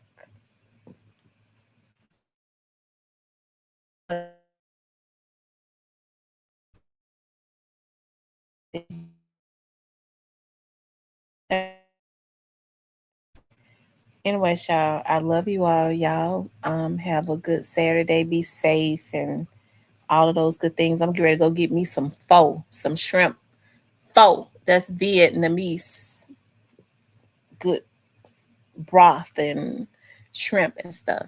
I love you all. Y'all have a good day.